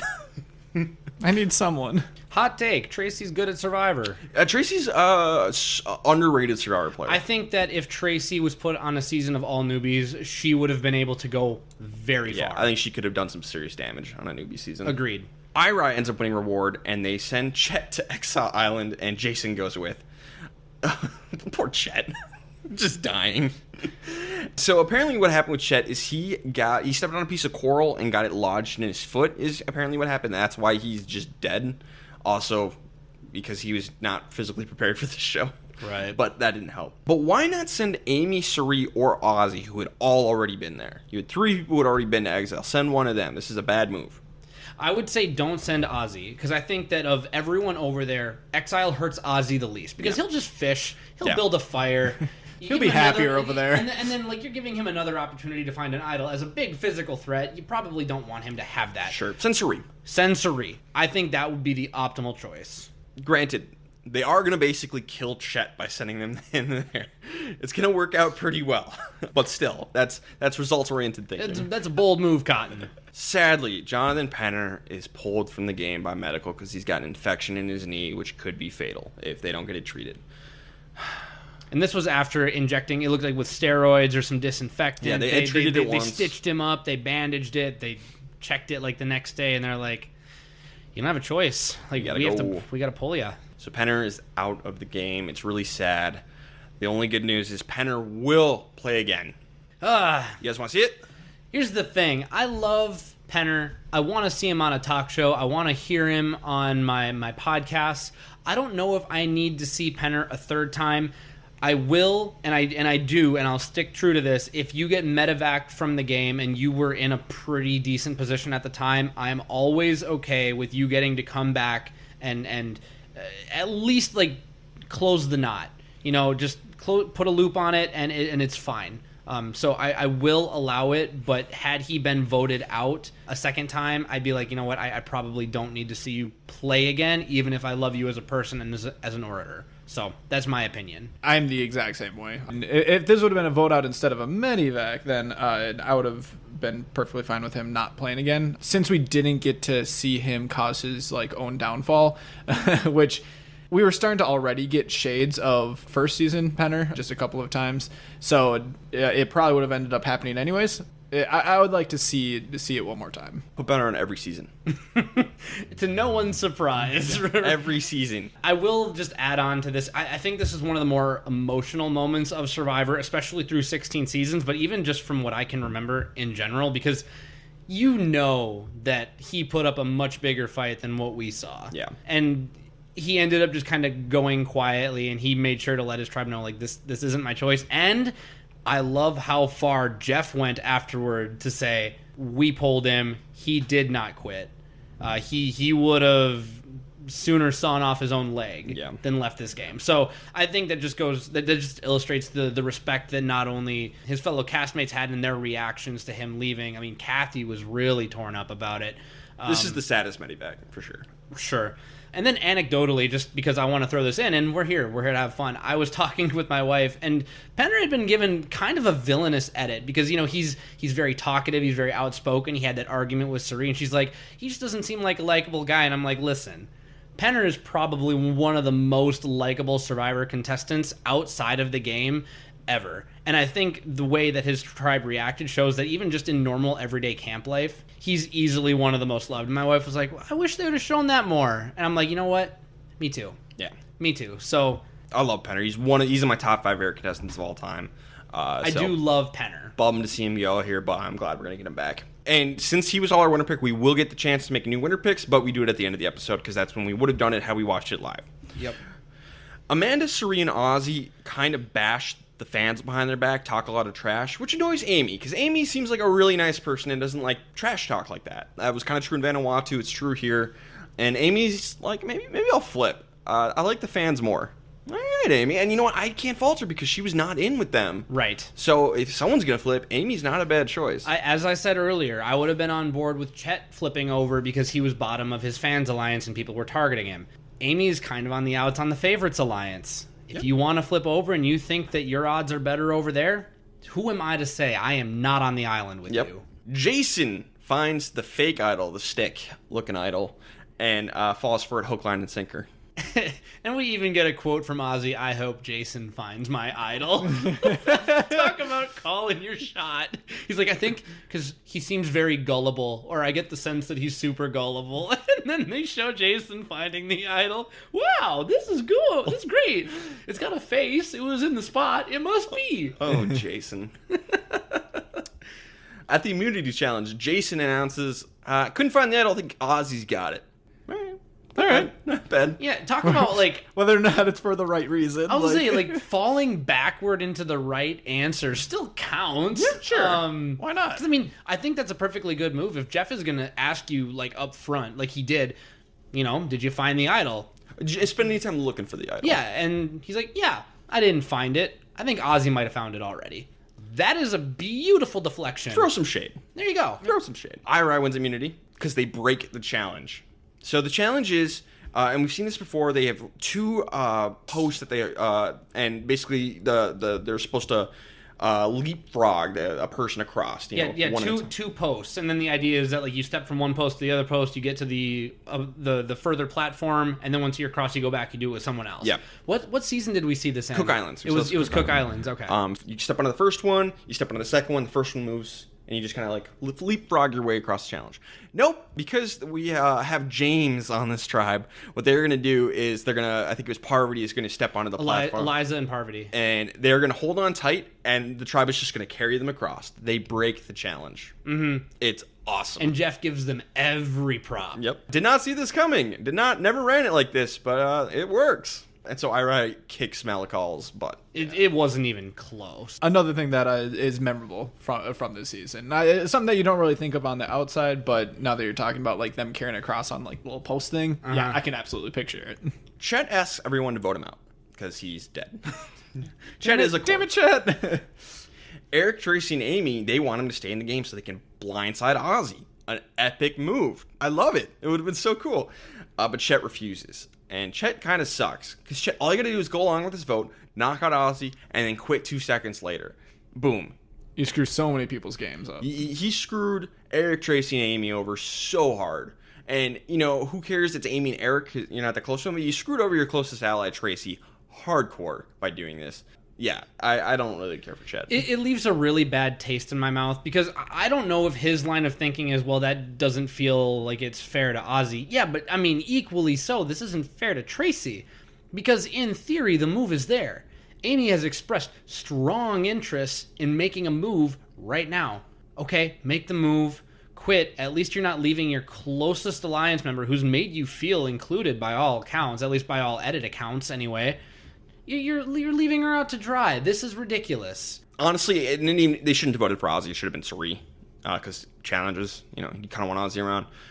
Even Idol aside, yeah, I think you want. You probably should have gone after Suri. But point is, you could have done this. It's going to be 5 votes for Chet, 2 votes for Eric. Chet's going to go. Here's the thing, though. You don't need Chet to pull off this move. Because Chet's just going to vote for... Chet and Tracy are both going to vote for Eric. Just because... And they told Eric. They're like, hey, we just vote for you. It's fine. Whatever. So Chet, basically, if you convince Chet to vote for somebody, y'all just pile on and hold him hostage. Chet's going to keep that from happening because he's going to vote for Eric instead, right? And that was my theory, was he didn't want to be like Dr. Sean. Yep. So he put his vote on his own tribe member. And I was like... This is he went out of his way to be the biggest jerk about this, in my opinion. Like, I know that this is just me reading into it, but it hurt. So here's the thing, though. They could have pulled this off without Chet. We have 7 people in the game. All right, so 3 votes for Suri, 3 votes for Chet, Chet votes for Eric. We got a tie. All right, we got a revote. Suri and Chet cannot revote.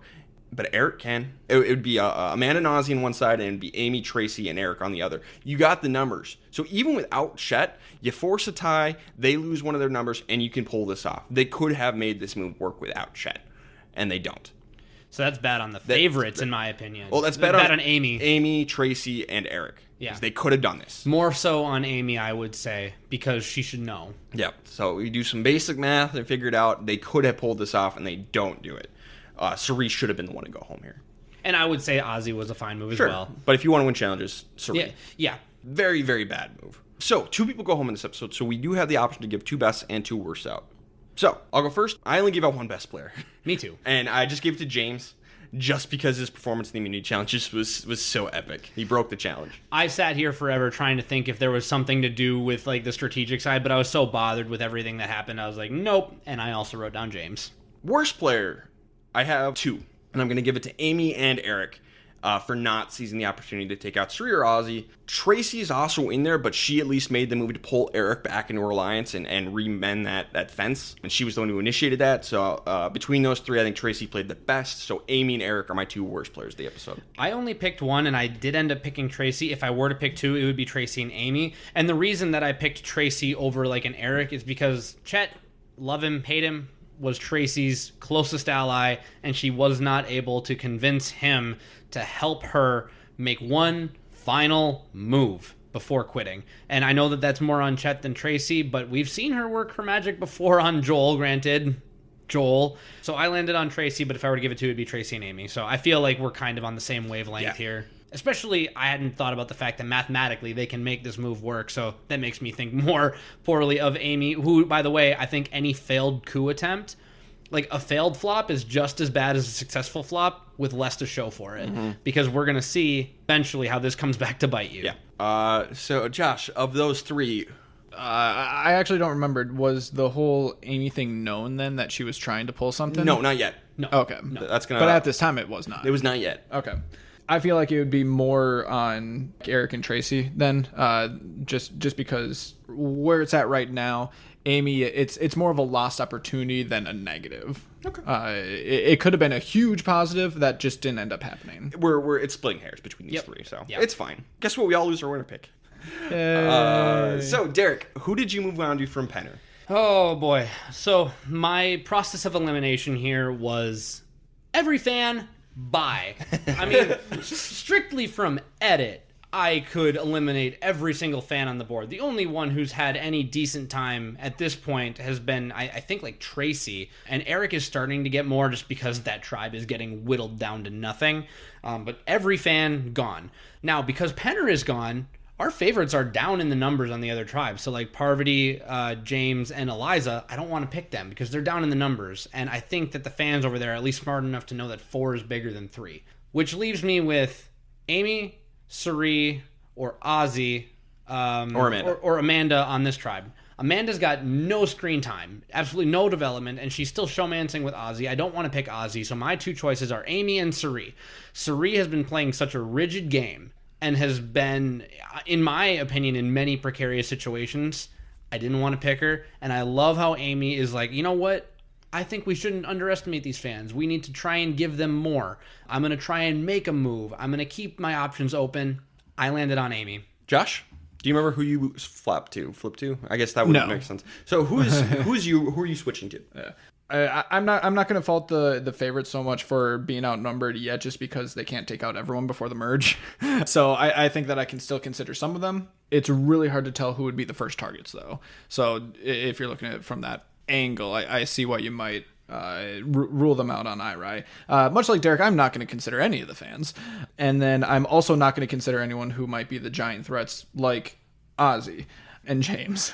I can't pick Eliza. I feel like we haven't seen a whole lot of strength from Amanda. Suri seems to be frustrating people a little bit more than what I would have expected from her. That shouldn't really disqualify her.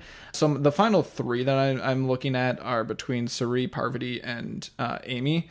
I'm going to go back a little bit more towards a little bit earlier in the pre-merge when we had that conversation with Amanda, Parvati, and Suri. And I think that there's going to be something that ends up coming from that, just like alliance-wise, that there could be a core group there that gets carried out. So I'm actually going to exclude Amy now because of that. And between Suri and Parvati, I think that there could be a situation where there's, the showmances and everything going on, and Suri actually makes it out from that group. Whether or not it's because of the showmances or because, you're more the swing vote that just makes it to the end with a group of 3 possibly, I see that being a likely scenario for Suri in the end. Suri. Okay, so as a kid, I moved on to Ozzy just because he had the hidden immunity idol and I liked Ozzy. Fair. Now, nope. I think I probably would have moved on to Eliza just because the Malakal tribe is dwindling so much that the IRI tribe is having time to form these bonds. And like James and Parvati, I'm not going to pick James. So between Eliza and Parvati, I probably would have gone with Eliza just because she was the one shown socializing more with the new fans of the IRI tribe. We've seen her as the one to talk to the fans the most. And then she's got these connections with almost everybody. She has voted with the Showman's Alliance before. She's bonded with some of them. She's got Amy still in the game. So Eliza just has a ton of connections, even though she doesn't know any people. So I think I would have gone to Eliza. I can't believe that you're willing to file Eliza into your ever-expanding group of winner picks, like sequentially, because I can see Eliza getting to the end and getting no votes because people would not want to vote for her. It's an interesting take. Yeah, it's a tough spot to be in because there's no great ones at this point. I toiled for a while before landing on Amy. Which is the great part. Like, I love when that ends up happening where it's not like, it's got to be this person. Yeah. Right. I love it when it's tough. Mm-hmm. Episode 7, like a wide-eyed kid in a candy store. So Ozzy and Tracy get into an argument about whether or not to kill the chickens. Rookie Survivor right How many times do we need to go through this? But on the flip side, Eric and Ozzy get very close because Ozzy teaches Eric how to climb a coconut tree, and Eric does it. And allegedly many other things. There's a really funny quote from Suri where if Ozzy were to propose to Eric, when's the wedding kind of thing. And you got this early in the like right away in the premiere too, that Eric was just fanboying over Ozzy, and he wanted to beat him in challenges and go up against him just because like he's like his idol basically. So this is perfect scenario for Ozzy to be able to just get like someone that you can probably just, you know, drag along with votes. This is the perfect kind of ally for Ozzy. Yeah, bring him into like the final like 5. It's symbiotic. So Ozzy and Eric, they want to move their boat for some reason, and they ask Amanda and Sari to help them. Fair enough. And as they're moving the boat, Ozzy's like, actually, let's go for a fishing trip. And they go out to the reef to go fishing. And Sari is very uncomfortable being that far out in the ocean and doesn't want to be out there. And Ozzy refuses to take them back, and Sari's not happy. So when they get back, Sari's like, man, Amanda, isn't Ozzy selfish and arrogant? You might need to turn on him later. And Amanda's like, yeah, maybe. But here's the thing. We've already established this. Like, Sari knows the answer to this question or the response to this query before she even asks it. And I understand that's a good social strategy, is to, you know, every once in a while revisit this idea. And then every time you lay a brick, the wall gets bigger, the wall gets taller or more impenetrable. This is a good thing. But if you're Amanda, you need to be able to recognize this and be like, okay, listen, if I cut Ozzy, it's because it's on my terms, not on yours. Yeah. And we'll see how it plays out. And we don't see this from Amanda's perspective, what she's thinking here. We just see it from Sari. Yeah, we get almost nothing from her this entire pre-merge. We don't get her thoughts on almost anything. And it's a shame, because I really enjoyed her in China. So Malakal wins reward, and they send Jason Eggs out. Good, he's been there. Yeah. And they send Tracy as well. Or Tracy goes with as well. Which I don't like, because Tracy's kind of next on your chopping block, or at least close to it. And, I mean, at least Ozzy, well, you know what? Ozzy and Amanda know that he has an idol, so I guess this doesn't bug me as much. It really doesn't matter. Kathy ends up having a mental breakdown and quits the game. There's a lot more to the story than what we see on the show. So Kathy was apparently on anti-anxiety or antidepressant medication before the game, and she quit cold turkey to go on the show because they don't provide you with your medication, and she didn't tell them she was on it. So she just was without her meds on the show, and she spiraled very badly, was considering cutting off her own finger to get medical to pull her from the game. So she was out of her mind. As someone who is on medication, I can empathize greatly. I've been off my meds before, and it gets weird. Luckily, I was not on a deserted island. I was in the suburbs, and I was fine. I just had to wait a day or two to go get my meds, and I was okay. I was not on a deserted island, separated from my loved ones in a game of paranoia. So, you know, we've talked about quits in the past, and you guys are a little harder on them than me. I'm usually like, you know, it's fine. Go home. You don't owe anybody anything. This is the most empathetic I am to a quit. Kathy, go get help you need. Go see your family. They bring her family out to visit her at Ponderosa or wherever because she needed it. So I have a ton of empathy for Kathy. I completely understand. So, you know, I never have any hard feelings for someone who quits, but I have less hard feelings than ever for Kathy, if that makes any sense. It's hard because I want to be a dynamic viewer, someone who is able to kind of change their tune on things as more evidence comes forward to certain contraries to my system of beliefs. And I think this is one notch on the side of empathy, where I haven't in the past necessarily given mental health as much of a thought in terms of Survivor. So in my own small way, perpetuating this stigma that mental health is not as important as physical health. I want to lace this with a small caveat that if you are reliant on medication, you probably shouldn't be fooling production into casting you. That being said, I understand how badly I want to be on Survivor, and I would do almost anything for that opportunity. So it's hard for me to try and reconcile these feelings, because I mean, I'm so fortunate as to not be on medication. If I were to get cast, there would be no, I don't think, like red flags from that perspective to put me on, so I can speak from that position of privilege. But I feel like I do need to soften a little bit on quits going forward, having learned this. So I'm willing to be dynamic and admit when I was wrong. So this is me publicly saying that I am more okay with quits now than I was before. But you need to be honest with yourself. Survivor is hard. TV makes it look easier, and TV does not make it look easy. So those are my current thoughts. If they change again, I'll lay them out. Yeah, I think you definitely need to know because everyone should know what they're getting themselves into. So if you have something that's going to make it extremely difficult to get through potentially 39 days, just to be aware of it. Obviously it's completely different, but like it's kind of like Shane Powers and going in and just completely quitting smoking, just completely cold turkey. Something that's very difficult for him and seemed to make him go a little loony. You go through withdrawal. Yeah. You go through withdrawal on certain types of medication as well. Absolutely. And I'm not trying to say that like certain medication is the same as, smoking, but like knowing what you're getting yourself into, I think is very important when considering going on Survivor. So I think that needs to be considered, but at the same time, I'm not going to view this as the same type of quit compared to someone who is just fed up with the rain and wants to go home. That's the type of quit that I'm not a fan of, and that I viewed a little bit more harshly. A la Austin. Yeah. And I will say, when I was thinking about the comparison to Shane Powers, like if you're just talking about any kind of substance, whether that's a controlled medication that's prescribed or smoking, nicotine, Shane in his audition tape said, I got one reason why I won't win Survivor, and holds up a pack of cigarettes and says, I smoke 3 of these a day. So he used that to get onto Survivor. I highly doubt that was the situation here. I don't want to opine on it too much because I wasn't there. Sure. I wasn't in casting. I wasn't, I'm not close with anyone who was involved. But I think that Shane, obviously he knew what he was getting into. He knew it was going to be hard, and he didn't quit. Mm-hmm. And that's not throwing... He almost did. He almost did. I'm not throwing shade at Kathy for this, though. I just want to be clear. Sure. It's interesting. So, like I said, a ton of empathy for Kathy, and go get well, Kathy. It's almost like it's a nuanced conversation. Yeah. I'm glad we were able to have this discussion. So Ira ends up winning the immunity challenge, 3rd in a row. Suri and Amanda blow the puzzle hard, and Eliza and Jason nail it. So Ozzy wants to take Tracy out of the game because he gets along with Eric. The girls would rather see Eric go. Amy tries to get the old 3-2-1 together, pull a hold Suri feels. She wants her, and Tracy, and Eric to vote for Ozzy.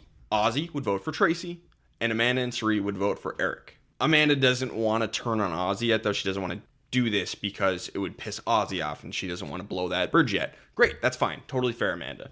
To be fair, I love the idea from Amy. Yeah, it was a good try. It's not going to work, but it was a good attempt. So, nothing against it, but it ends up being 5 votes for Tracy, 1 vote for Eric. Right move.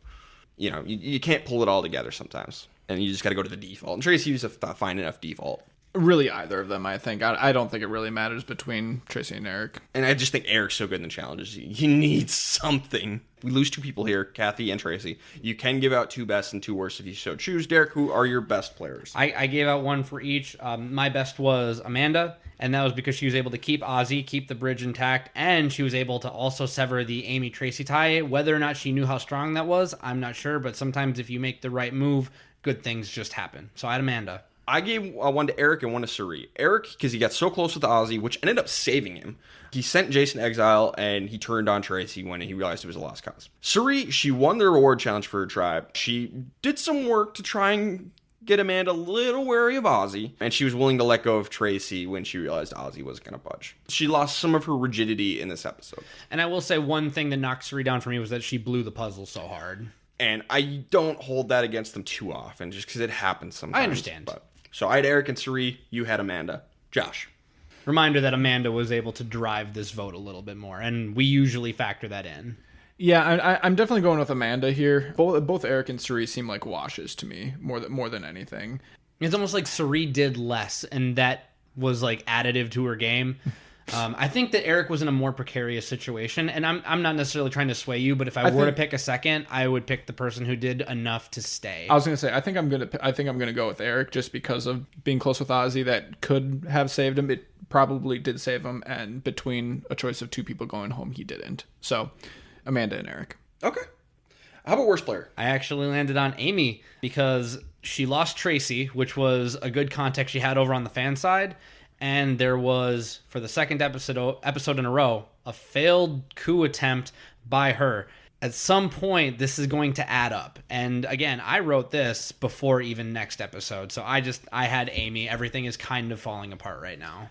I had Ozzy because he argued with Tracy at the beginning of the episode a lot, and then he really enforced his will on the tribe. He became the Suri of this episode to get his way, which people didn't like, but they ended up going along with. So I give it to Ozzy. And I did not give a second one out. I like the Amy angle just because even if it's not like an immediate payoff, it's the type of thing where, let's just say no one else from this tribe goes home up until the merge. It's a type of thing that should probably come back to bite you when you get back together and the favorites are talking with the other favorites, and it's like, oh, Amy ended up trying this a couple of times, like, not really trustworthy, maybe we should get rid of her, like, be one of the first, like, favorites out. That seems like a very likely result of the last 2 episodes, so I think I'm gonna go with Amy here.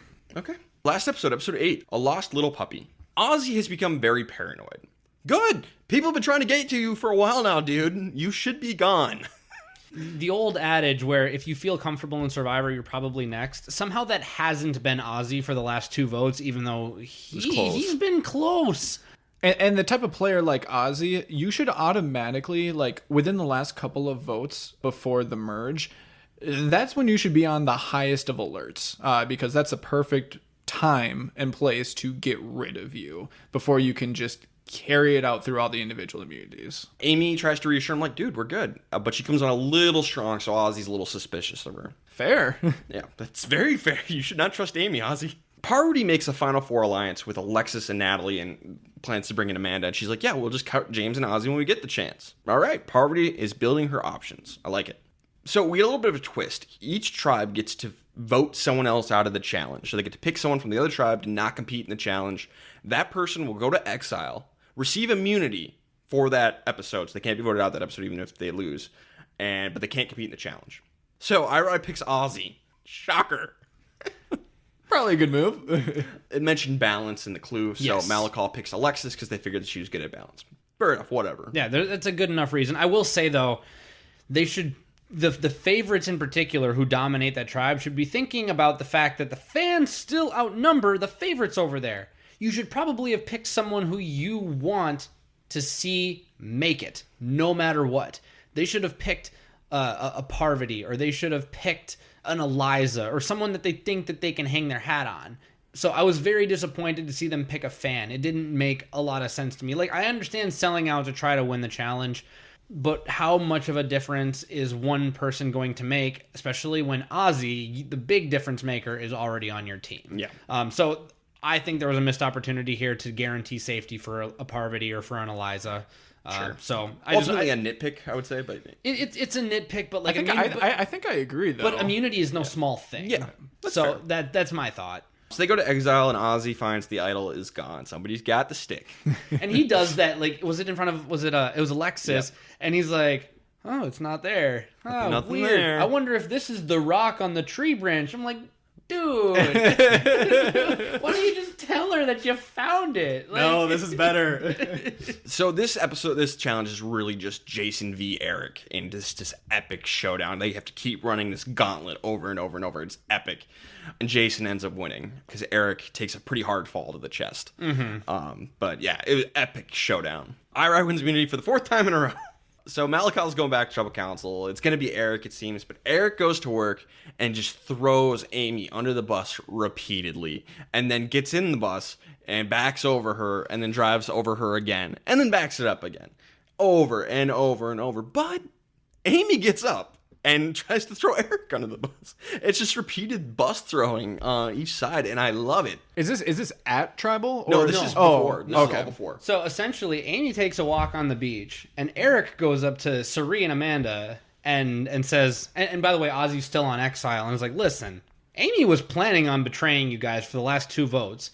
It fell through for one reason or another, and I obviously couldn't tell you because I'm still trying to play the game. But I think you can reasonably trust what I'm trying to tell you now. I can't make you believe it, but the fact that you already believe it says a lot. That tells you about Amy. And then Ozzy's coming back on the boat, and Eric is the first one. He's like, listen, before you go talk to anyone there, I want to let you know, Amy has targeted you twice. And I appreciate you saving me last time. I'm just letting you know, Amy has been out for blood. She won't admit it now, but she's out for blood. Meanwhile, Amy is now doing damage control with Amanda and Suri. Listen, he's just going to do anything that he can do. Why wouldn't he say that it was me? Like, yeah, I was trying to make them comfortable around camp. I'm a harmonious person. So I'm going to try and give them hope, but I never actually flipped. Ha ha ha ha. Never did it. I could have, but I didn't. Yeah, I could have, but I didn't is almost never a good argument. But I also understand, like, when you're dealing with favorites, people who have played before, they're thinking it anyway. You might as well speak it, acknowledge it, and try to address it.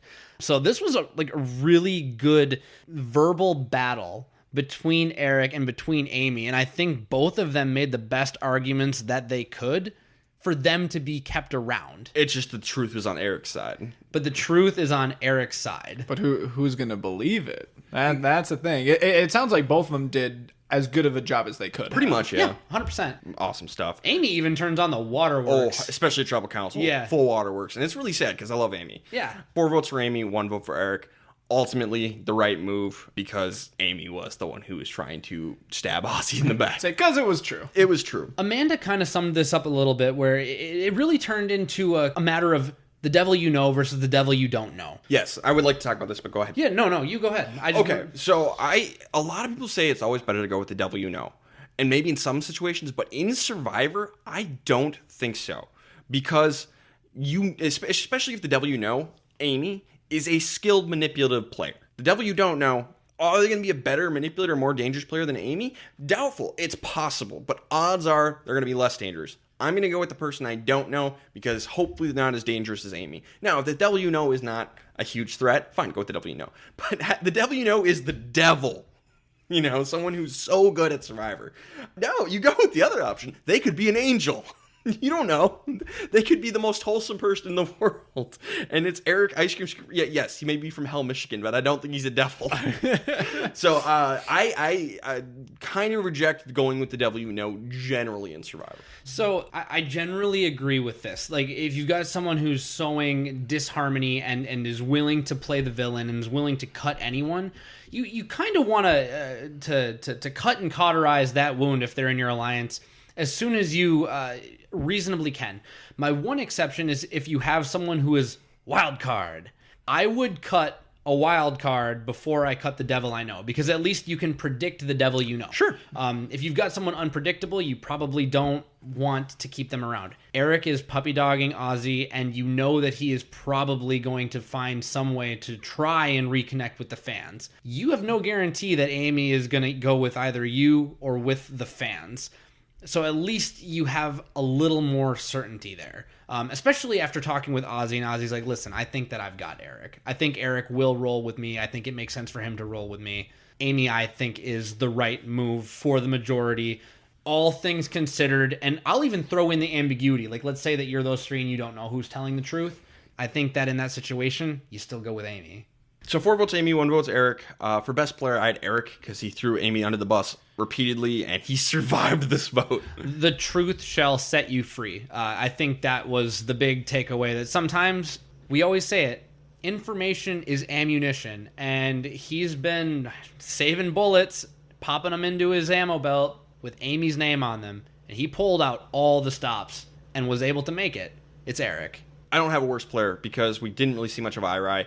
And the Malakal tribe, everyone made the right move to give her to Amy, and we can't give it to someone who's voted out. And I still probably wouldn't give it to Amy because she played so hard. So there is no worse player in this episode. So I actually did have a worse player, but I'm splitting hairs. We only got a little bit of time on Irai, and it was Jason for getting on the nerves of basically all the favorites. Parvati has a pretty long confessional where she says he's clearly trying to suck up to us.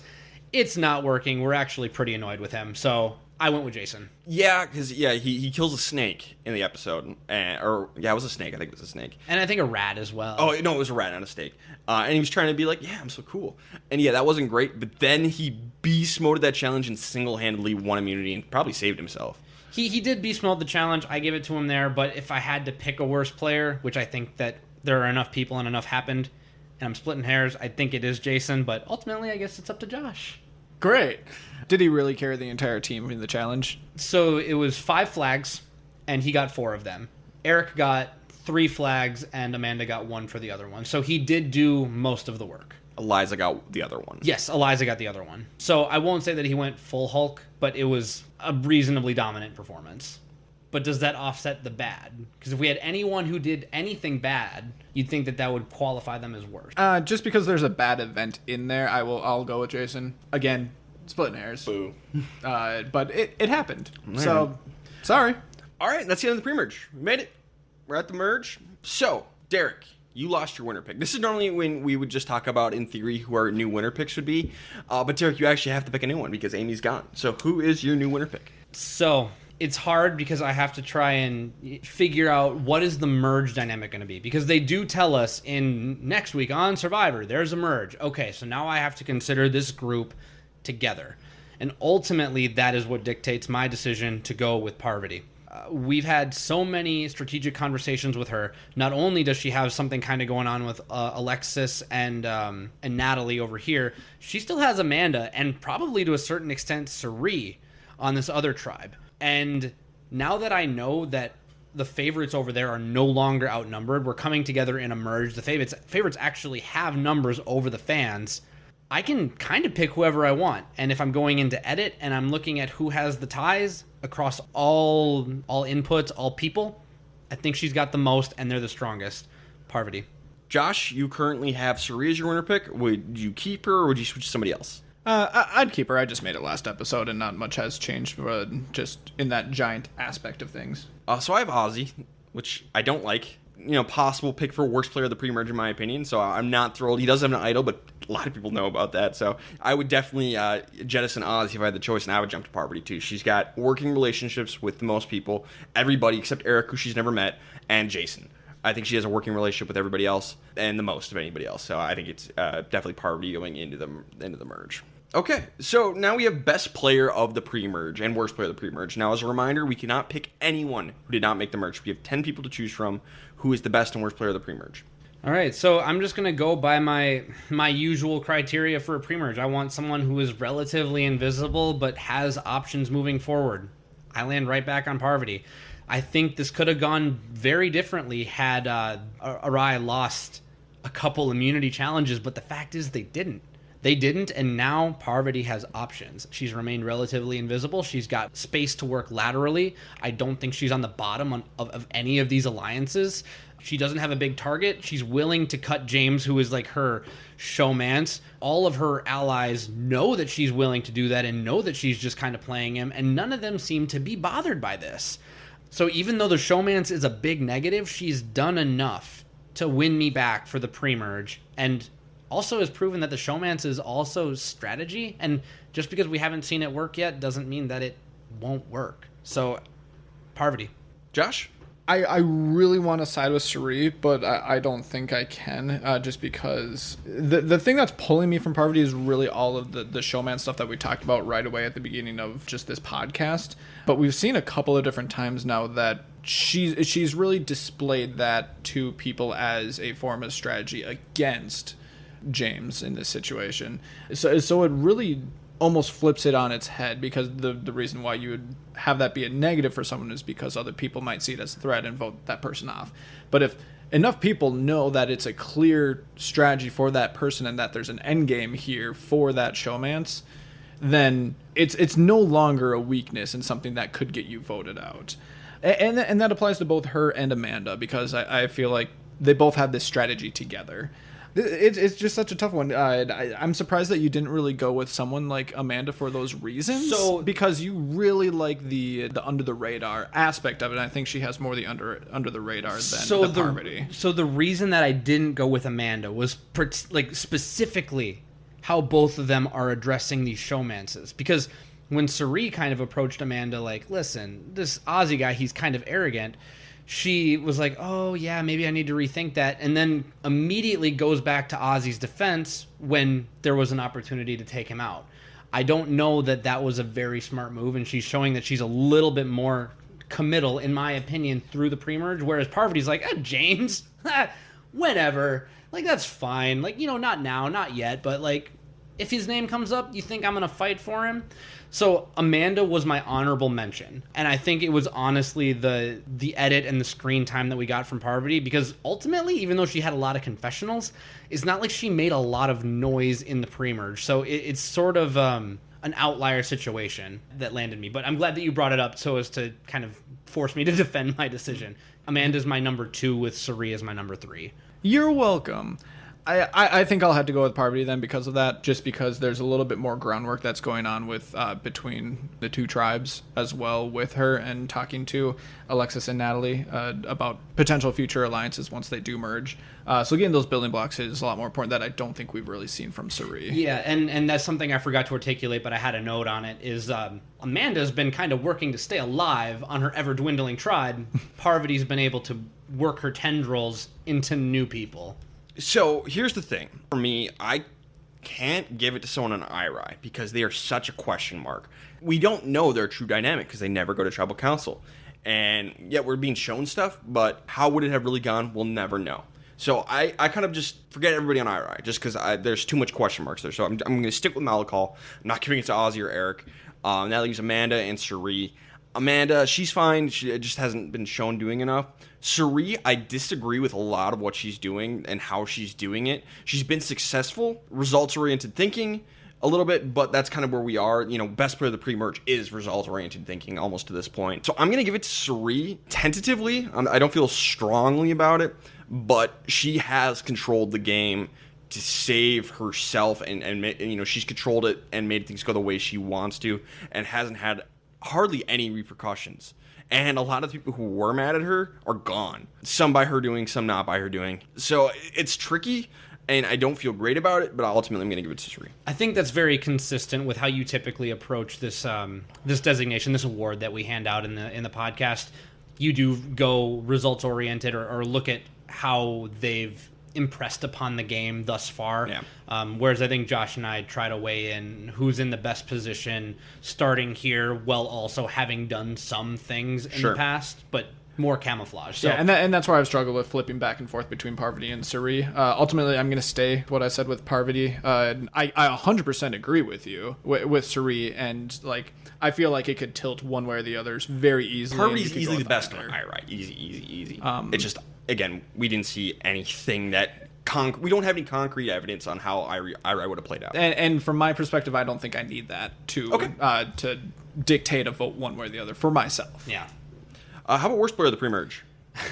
So I was like, okay, it's either Ozzy or James, in my opinion. And because I don't know really what's happening with James over on IRI at all, I fell on Ozzy because he fell de facto into being leader of his tribe. Several of the favorites, including like his showmans, kind of see him as a little bit arrogant and very controlling. He said he wasn't going to tell anyone he found an idol. Immediately tells everybody he found an idol. He hasn't tried to really amend his game at all. It's like he was satisfied with making it to the end before and losing to someone who played a strategic game. Well, on that note, the one thing, you know, the idol, he's like, oh, I'll just do the same thing with an idol. Boom. Winning strategy. Right. So, like, I mean, I guess in theory he's like, wow, now I have what Yule had, so I can do the Yule thing now. He's the best of both worlds. But I really felt like Ozzy took a step back in self-awareness this season. I think the fact that he came in as a favorite, he has this clout, and he's kind of buying into his own hype a little bit. Just a little bit. I'm not saying it's bad, but, like, remember episode 1 Ozzy, the one that we picked to win, because he said, I don't want to be the leader of my tribe. I just want to put my head down, do the work, help my team, don't want to be the leader. That Ozzy is gone. That is not who we get here. That's why he's my worst. Yeah, it's really tough. I really wish some more like trash fans were still around, but the ones that we have remaining haven't done enough negative things to warrant a worst of the pre-merge. Really wish there was, because I don't want to give it to someone like Ozzy, but for everything that Derek said, I think you do have to. As far as I remember, there wasn't really huge negatives from someone like James, or I'd love to give it to someone like Eliza just because it's Eliza. But I don't think they really did anything outside of just like a couple of things here and there that would warrant something like a worst of the episode. So I'll go with Ozzy as well. Yeah, I gotta go with Ozzy. He should be gone. He's an idol in his pocket, and he should be out of this game. If the Chet plan had worked, he'd be gone. He'd been voted out with an idol in his pocket. It's just the sheer chance of Chet. Any other Survivor fan has been dropped in Chet's spot instead of Chet, and Ozzy's out of this game. He should be gone, and he doesn't seem to get it. He started to get a little bit more in this last episode, but it's not enough. He's the worst player of the pre-merge. And that was only after, like, Eric beat it into his skull in a moment of desperation that Ozzy's like, wait, no, you're serious. Yeah. So my winner pick, everybody. And I have to say, like, at the same time, he should, like, 10 times out of 10, he should be gone in the pre-merge, or a character like him should be gone in the pre-merge. There's no reason why they should let him make it to even the merge episode, but here we are. So thoughts so far going into the merge? Anything you want to add? Nothing to add. We've already kind of touched on it a lot, but just quick synopsis. There's a lot of bad gameplay in this pre-merge that, as an informal Survivor consultant, I can't sign off on. I can't sign off on the Parvati flirting technique or the Amanda flirting technique. I can't sign off on how rigid Suri has been. I can't sign off on the fans turning on fans immediately after the tribe swap because that's stupid.